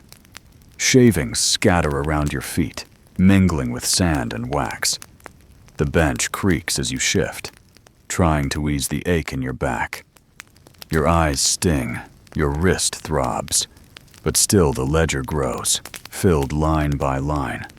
You close one book softly, the sound muffled but satisfying. For a brief moment, silence settles deeper. You allow yourself a slow breath, leaning back, staring at the candle flames. Their tips tremble, stretching upward, almost reaching for freedom. You envy them. Matteo nudges you, muttering, "Do you think tomorrow will be any different?" Joke number 4. You reply, "Of course, it will be worse." He groans but smiles faintly, both of you resigned to the truth. The hall remains lit, the night pressing outside. Florence, humming faintly beyond the shutters. You dip your quill once more, guiding it across the page, each stroke another step into the endless arithmetic of life. The numbers march forward, columns balancing like tightropes, and you follow, weary but steady, ink-stained yet faithful. The hall seems to sigh around you as the night deepens. The quills continue their scratchy chorus, but slower now, as if even ink itself has grown weary. You rub your eyes, then bend once more to the ledger, copying contracts with the same deliberate care as before. Your fingers feel stiff, the muscles of your wrist pulling tight, yet you know better than to stop. The banker's patience never stretches as far as his wealth. The parchment before you smells faintly of glue and dust, its edges curling slightly where the air has dried them unevenly. You smooth the corners flat and dip your quill again, watching ink bead at the nib. Each stroke glides carefully over the surface, the letters forming neat and narrow. Mainstream historical fact. The Medici Bank and its rivals insisted on immaculate records, sometimes keeping multiple ledgers of the same account for security. Errors could ruin reputations, even collapse entire branches.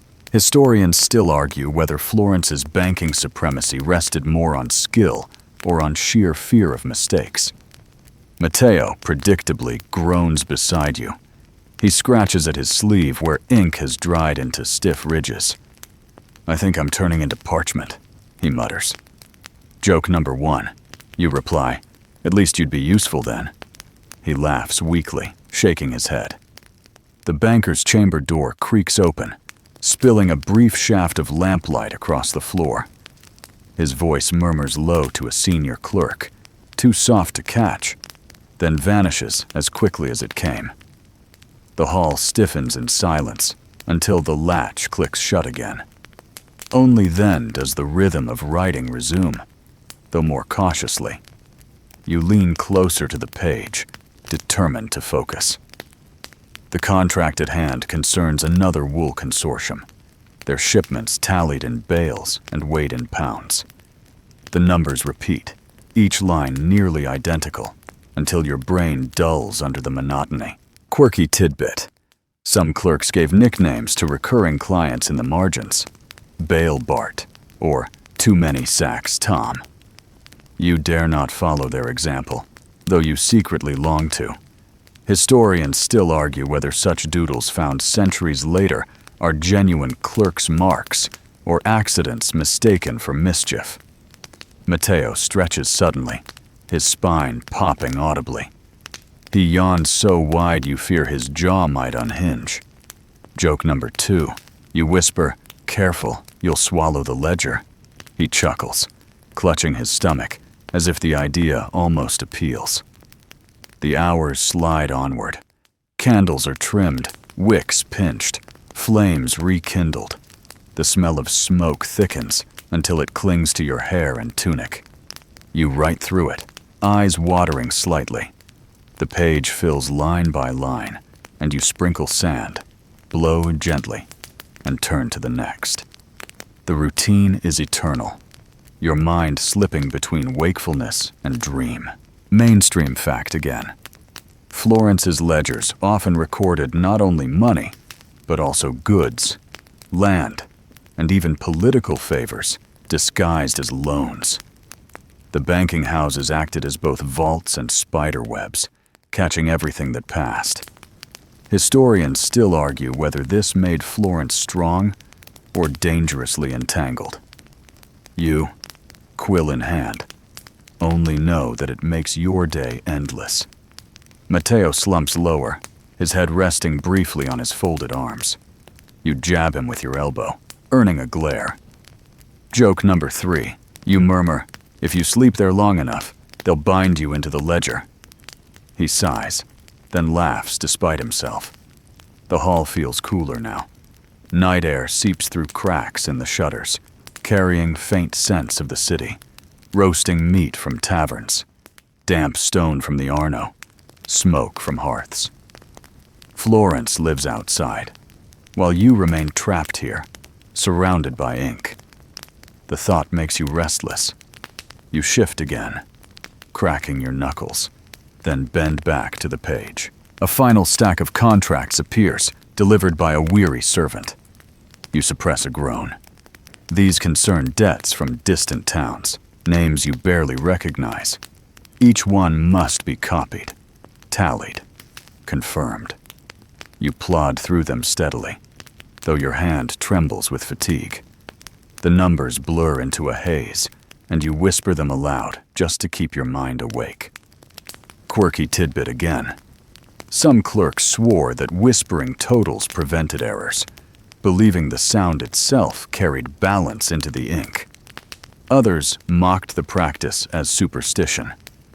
Historians still argue whether murmured sums were practical habit or ritual comfort. You find yourself whispering nonetheless. The pages fill. Slowly, painfully, but they fill. You blot the last line, sprinkle sand, and close the ledger with a soft thud. Relief washes through you like water, though it is faint and fleeting. Tomorrow will bring another stack just as tall. The banker's door opens one last time. He steps into the hall, surveys the benches, and nods once. No words, no praise, just the nod. It is enough. The day's work is complete. You exhale, setting down your quill, your hand trembling slightly.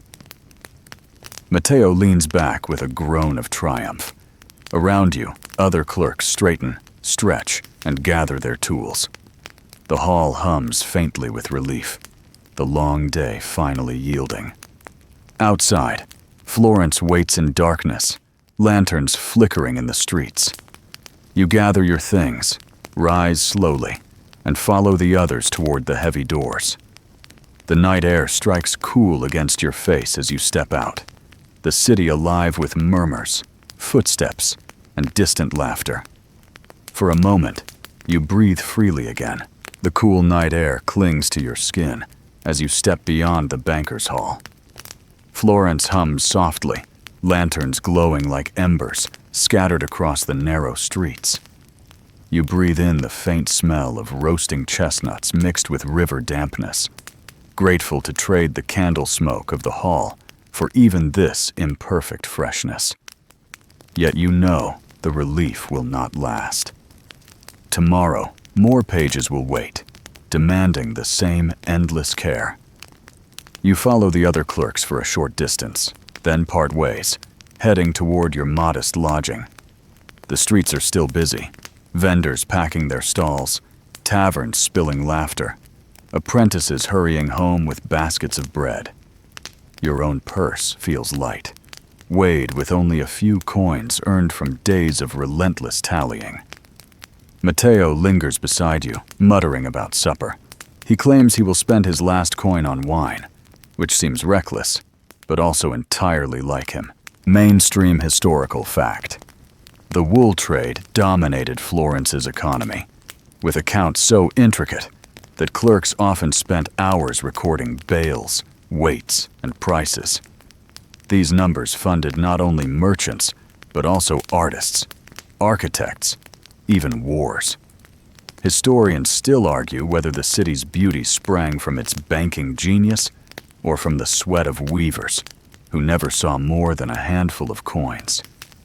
You consider this as you walk, your stomach reminding you that beauty does not fill empty bellies. You reach a small tavern tucked in an alley, where other clerks already crowd around wooden tables.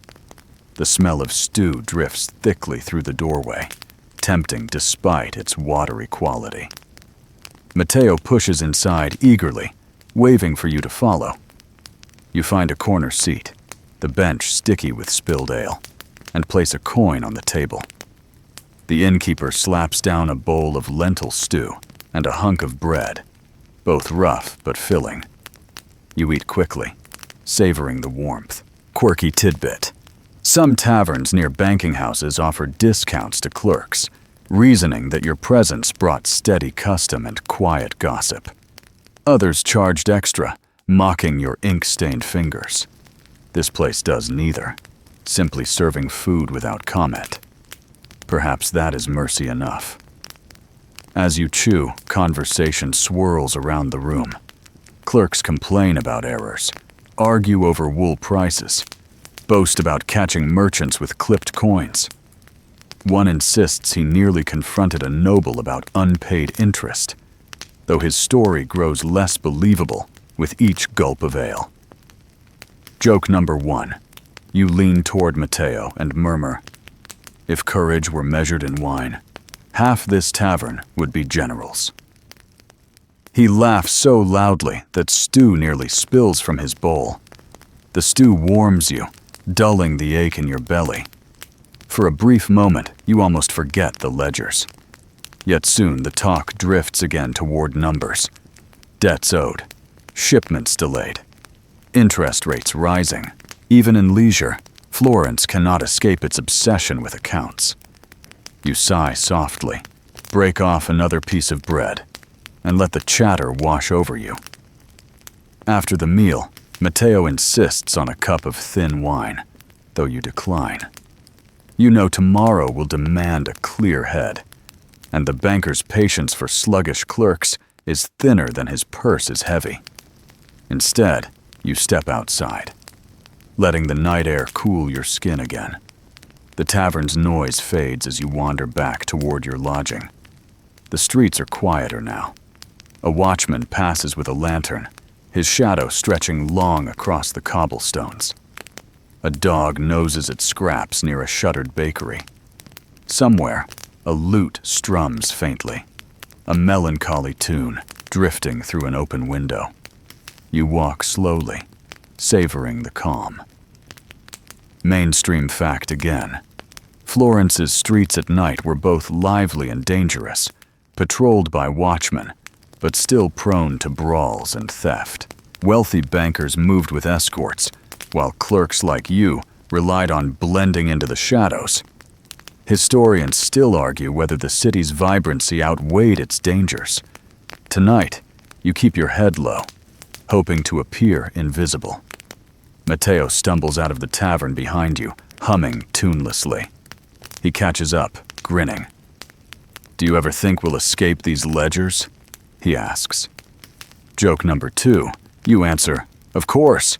When we're buried, they'll carve columns on our stones." He groans, but laughter shakes his shoulders. You reach your lodging. A narrow building with creaking stairs and walls that smell faintly of smoke. The keeper nods as you slip inside, paying him another coin. Your room waits upstairs, small and bare, the straw mattress uneven, the shutters rattling in the breeze. You strike a small flame to light your lamp, its glow soft but thin. You remove your ink-stained tunic, hang it across a chair, and collapse onto the mattress. The straw rustles loudly, pricking through the cloth beneath you. The room smells faintly of damp linen and old wood. Yet even here, in supposed rest, your mind drifts back to ledgers. Columns swim behind your eyelids, figures whispering totals you cannot escape. Quirky tidbit again. Some clerks claimed they dreamed of numbers chasing them, while others swore they counted sheep, only to find the sheep carrying sacks of wool. Historians still argue whether such dreams reveal obsession or exhaustion. You suspect both. Your eyelids grow heavy, yet Matteo's voice drifts faintly through the wall. He is still humming, off-key, though his tune softens as sleep overtakes him. You smile faintly, turning onto your side. Joke number 3. You whisper into the dark, "If he hums in his sleep, I'll invoice him for noise." The night deepens. Outside, Florence quiets further, lanterns extinguished one by one. The Arno flows steadily, unseen but audible. A reminder that the city breathes whether or not you tally its fortunes. You close your eyes, drifting slowly, hoping tomorrow's numbers will not chase you so cruelly. Morning creeps into your room with the faint glow of sunlight slipping through cracked shutters. You wake stiffly, straw pricking through the cloth of your mattress. Your shoulders sore from yesterday's endless leaning over parchment. The lamp on the chair has long since burned out, leaving behind a curl of hardened wax. You stretch slowly, rubbing the stiffness from your arms, and sit up. The air is cool, tinged with the faint smell of damp stone and wood smoke drifting from nearby hearths. You dress quickly, pulling your tunic over your head, the fabric still marked faintly with ink stains that no scrubbing ever fully removes. A clerk's uniform is not cloth, but blotches, the dark spots speaking louder than words. You fasten your belt pouch, feel the small weight of your few remaining coins, and sigh. The streets outside stir with voices already. Florence never sleeps for long. Mainstream historical fact. Banking houses often opened at dawn and remained busy until after sunset, with clerks expected to match the pace. Unlike guild craftsmen, there were no fixed hours or days of rest. Business dictated the rhythm. Historians still argue whether this relentless schedule reflected ambition or desperation. You, rubbing sleep from your eyes, lean toward the latter. Matteo appears in the hallway, hair sticking up wildly, eyes still heavy with sleep. He grumbles a greeting, stumbling toward the stairs. Joke number 1. You mutter, "You look like a quill after 3 sharpenings." He groans but smirks faintly. Together, you step outside into the cool morning air. The streets bustle already. Merchants haul goods. Women sweep doorsteps. Apprentices shout greetings. The smell of baking bread teases your stomach, though your pouch feels too light for indulgence. You settle for a crust purchased from a street stall, chewing slowly as you walk toward the banker's hall. The Arno glints in the early light, its surface shimmering like hammered silver. Florence feels alive, yet you feel already weighed down by the thought of ledgers awaiting you. The heavy wooden doors of the hall creak open, swallowing you back into the dimness. The familiar smells greet you at once. Wax, ink, dust, faint traces of sweat from clerks long bent over benches. You reclaim your place, smoothing the parchment waiting for you. The candle on your desk flickers weakly, its stub barely long enough for the day ahead. You light another, watching the flame grow steady. The first task is a stack of contracts from foreign traders. Their names sprawl across the page, letters strange to your eye. You copy them carefully, sounding them out under your breath. One contract concerns shipments of fustian cloth, another about iron tools, a third about wool dyed with exotic colors. Quirky tidbit. Some clerks collected unusual names they encountered, jotting them secretly in scraps of parchment for amusement. You resist the urge, though one particularly long Flemish surname tempts you sorely. Historians still argue whether such private notes were harmless humor or dangerous breaches of discretion. Matteo groans at his own page, muttering curses under his breath. He miscopies a figure and must scratch it out, leaving an ugly scar on the parchment. Joke number 2. You whisper, "That blot looks like the banker's face when he finds an error." Matteo nearly chokes, trying not to laugh. The hours drag as you copy, blot, and tally. The repetition dulls your senses, yet you cannot afford distraction. The banker enters briefly. Robes rustling, eyes sharp as ever. He scans the hall, nods once, and disappears into his chamber. His presence lingers like a shadow, even after he is gone. Mainstream fact again. In Florence, bankers wielded influence not only over money, but also over politics, marriages, and even wars. Their approval could make or break fortunes. Historians still argue whether they acted as stabilizers or manipulators. You, hunched at your bench, know only that their word weighs heavier than gold. By mid-morning, fatigue already creeps in. Your wrist aches from gripping the quill too tightly. Your eyes sting from squinting at fine script. You pause to sharpen the nib, the feather's edge curling away. Shavings scatter to the floor, mingling with yesterday's scraps. The sound of knives trimming quills echoes faintly through the hall, a chorus of weary survival. A merchant enters with a pouch of coins, demanding deposit. You weigh them carefully. Noting the clipped edges of several florins, you record the discrepancy, watching his face tighten. Joke number 3, you mutter to Matteo.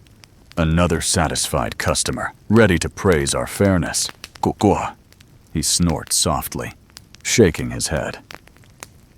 The hall grows warmer as candles burn steadily, their smoke thickening in the air.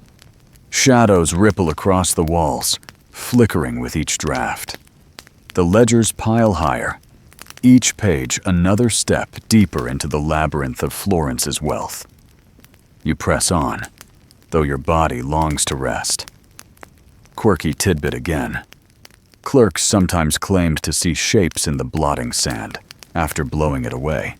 Faces, animals, even omens. You glance at your page, where scattered grains seem to form a crooked star. You smile faintly, though you know it means nothing. Historians still argue whether such perceptions were superstition or simple exhaustion. The bell tolls outside, deep and resonant, announcing midday. Relief stirs faintly through the hall. Soon, a pause for food, for breath, for even a moment of light beyond the ledgers. You close the page carefully, sprinkle sand across the last line, and exhale. The banker's voice murmurs again from his chamber, clipped and sharp. You cannot hear the words, yet the tone is unmistakable. Displeasure. You lower your head quickly, quill scratching again. Silence spreads like a warning. The bell fades, leaving only the scratch of quills once more. You reach for another sheet, your hand trembling faintly with fatigue. The ink flows, the numbers align, the columns march forward. The day continues, relentless as ever. Each moment another stroke of the quill, binding you deeper to Florence's fortune. The heavy doors of the hall close at last, sealing away the clink of coins and the scratch of quills. You exhale, shoulders aching as if weighed down by iron. The air outside greets you with a sudden coolness, scented faintly of bread and smoke. The streets of Florence are quieter now, merchants shuttering their stalls, apprentices sweeping away the day's dust. Lanterns glow dimly, casting golden halos across the cobblestones. You pause, savoring the fresh air, though your body protests every step. Beside you, Matteo stretches dramatically, arms flung wide, jaw cracking in an exaggerated yawn. "Free men at last," he declares, though both of you know freedom lasts only until dawn. Joke number 1.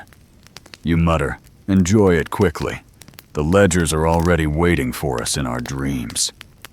He groans but laughs, the sound echoing softly through the alley.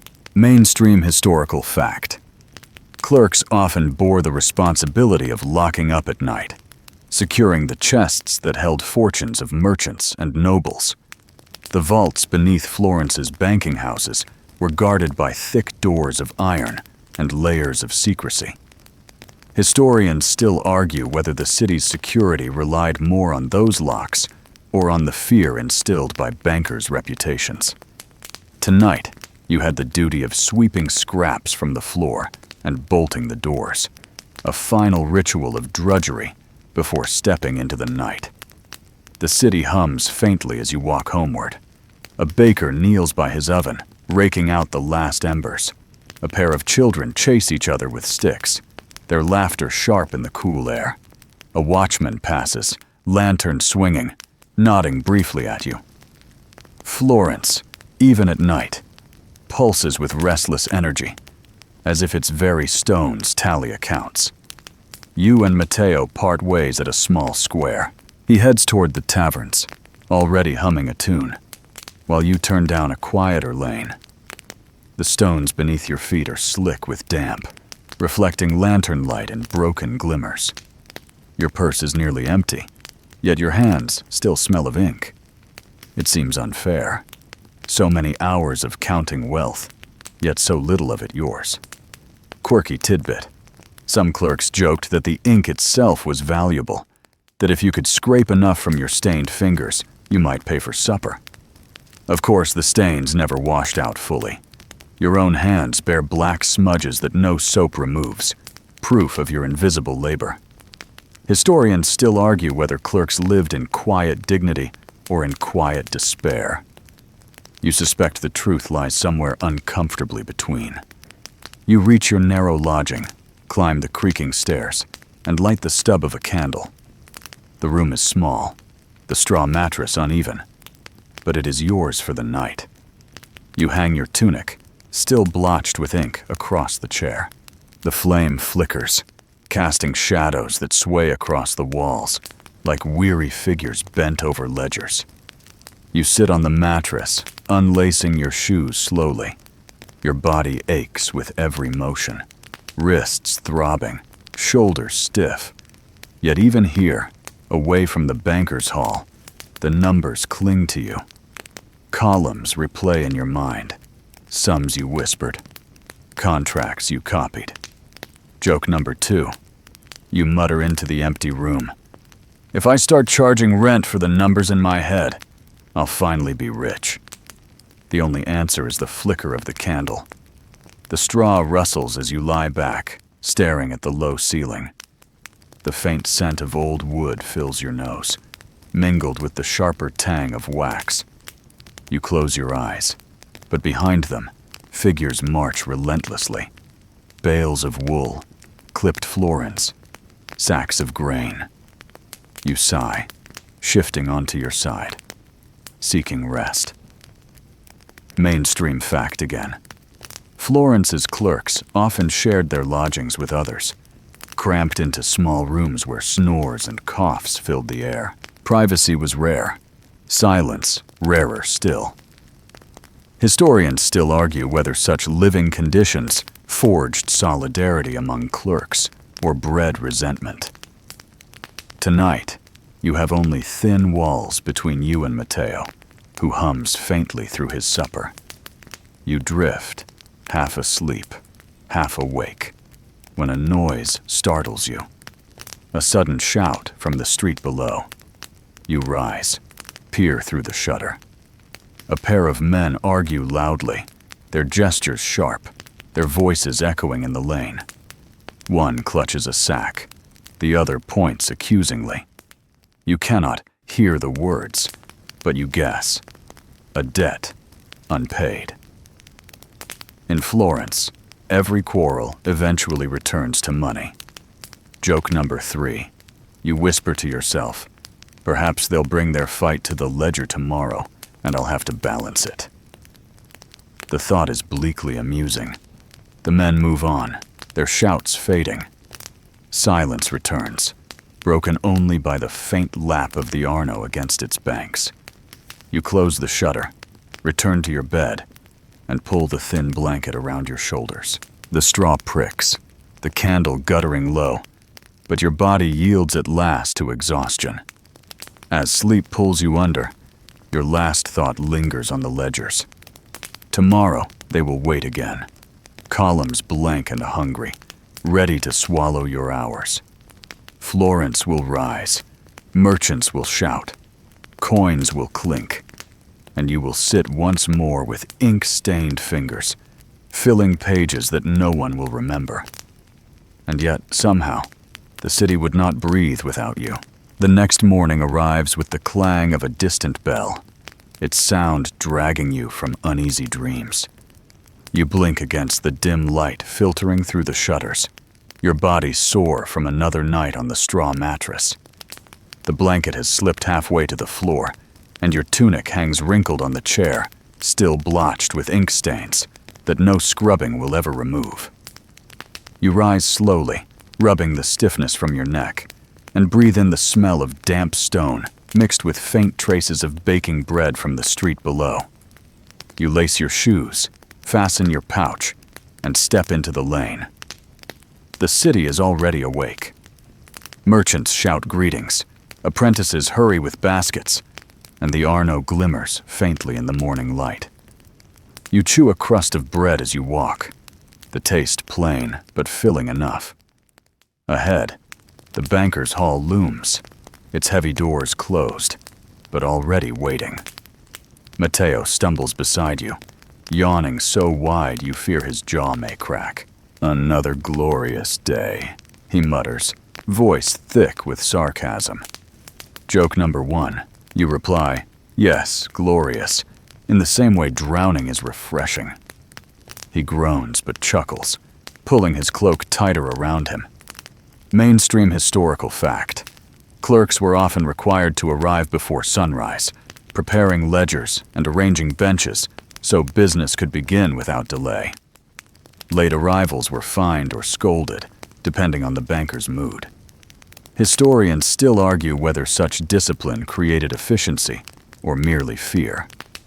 You know only that punctuality is survival. The doors creak open, and the familiar scent greets you: wax, ink, and stale parchment. The hall is dim, shadows stretching across the stone floor. You take your place at the bench, smoothing the parchment waiting for you. The quill feels heavier today, as if it resists your grip. You dip it carefully and begin again. The morning's first task is reconciling yesterday's wool accounts. Pages of bales, weights, and prices spill across the desk, demanding neat transfer into the master ledger. You mutter totals under your breath, adding and subtracting until the numbers finally align. Quirky tidbit. Some clerks swore that chewing fennel seeds improved memory for figures, though others claimed it only left you with bitter breath. You rely instead on repetition, whispering sums like prayers. Historians still argue whether such habits preserved accuracy or merely delayed mistakes. Matteo groans beside you, scratching out a miscopied name. He curses softly, then sharpens his quill with more force than necessary. Joke number 2. You whisper, "If the banker hears that, he'll fine you for violence against feathers." He snorts, his smirk returning. The banker enters briefly, robes sweeping across the floor, perfume lingering in the air. His eyes scan the hall, sharp as ever, before he disappears into his chamber.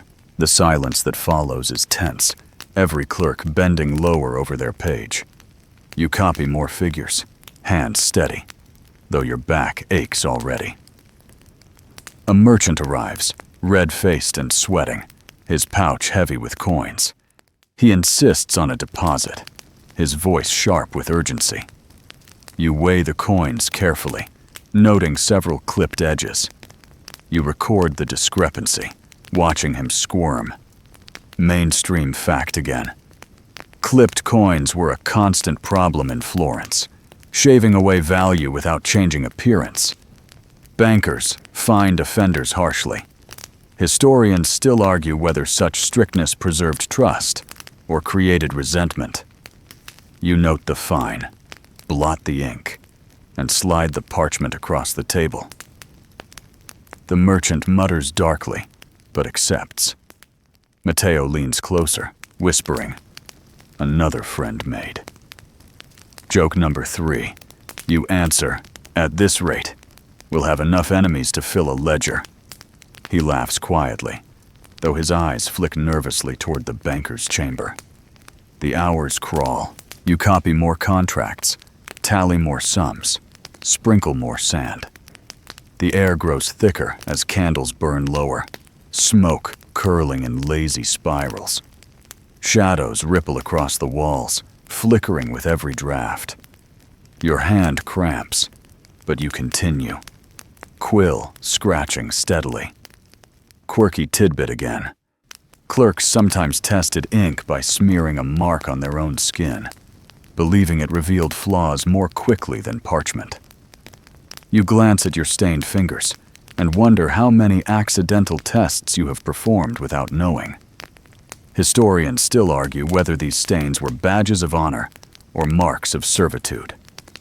To you, they are simply inevitable. By midday, your wrist burns from repetition. You sharpen the quill, watching feather shavings curl to the floor. The hall hums softly with monotony, the scrape of knives, the sighs of weary clerks, the soft thuds of ledgers closing. You mutter totals again, determined to keep the columns straight. The bell tolls outside, deep and resonant, announcing the noon hour. Relief stirs faintly through the hall. Soon, food. A brief pause, a chance to breathe beyond parchment and wax. You close the ledger carefully, sprinkle sand across the last line, and exhale. Matteo nudges you, muttering, "Do you think anyone will remember us when these pages turn to dust?" Joke number 4. You reply, "Only if they find the stains." He laughs, though his eyes linger on the stack of ledgers with a trace of unease. The banker's voice murmurs again from his chamber, clipped and sharp. You cannot hear the words, but the tone alone makes you lower your head quickly, quill scratching once more. The silence spreads, heavy and unbroken. The bell's echo fades, leaving only the scratch of quills. You sigh softly, lean closer to the page, and prepare for the afternoon's accounts. The work stretches on, endless as ever, binding you once more to Florence's fortunes with each stroke of ink. The night folds around Florence as you step into your narrow room once more, shoulders stiff from a day that seems indistinguishable from all others. You light your small lamp, its glow soft against the cracked plaster walls, and sit on the straw mattress. The room smells faintly of old wood and damp linen, but after hours of ink and wax, even that feels like relief. You unlatch your belt pouch, tipping out the few coins earned. They clink softly, unimpressive in their weight, yet they represent hours of tallying fortunes far grander than your own. You set them aside, rub your ink-stained fingers, and lie back with a sigh. Through the thin shutters, you hear Florence murmur. Laughter spills from distant taverns. Footsteps echo in cobbled alleys. The Arno flows steady and unseen. Life continues outside, vibrant and unruly, while you remain bound to ledgers that demand silence and precision. Mainstream historical fact. Clerks like you formed the backbone of Florence's banking empire, their records sustaining commerce across Europe. Historians still argue whether these anonymous workers shaped history through diligence or merely carried the burden, while others reaped the rewards. The truth likely lies between those lines, balanced like columns in the ledger. Your mind replays the day's images. Merchants with trembling hands, priests whispering loans, nobles demanding advances. Their voices blend together, fading into the scratch of your quill, the rustle of parchment, the glow of candlelight. You recall the faint smell of cloves from the spice trader, the way wax dripped like frozen rain onto your bench, the flutter of shavings each time you trimmed a quill. Each detail clings like ink, staining memory as permanently as parchment. Matteo's humming drifts faintly through the wall. He is still awake, perhaps counting the few coins he has left, perhaps dreaming of dice and taverns. Joke number 1, you whisper, "If he sings much longer, I'll record it in the ledger as a debt." The thought makes you smile faintly in the dark. Quirky tidbit. Some clerks claimed they could hear the rustle of coins in their sleep, as if the banker's vault whispered through the night. Others swore that dreams of numbers foretold fortune or ruin. You, staring at the ceiling, see only columns marching behind your eyelids. Still, you wonder if the city itself dreams, its heartbeats measured in florins, its breaths exhaled in contracts. Your candle burns lower, wax pooling at its base. Shadows stretch across the wall like rows of figures, neat yet ominous. The air grows cooler, the night pressing deeper. You turn on your side, blanket thin against the chill, and close your eyes. Historians still argue whether dreams themselves can be counted as work, but tonight you know they will follow you, filled with bales of wool, clipped coins, and contracts that refuse to balance. Tomorrow, you will rise again, ink-stained and weary, ready to sit at the bench while Florence thrums outside. And though no one will remember your name, the city will carry your scratches in silence, its fortunes balanced on your tired lines. And now, as the story of your day fades into evening, allow the pace to soften.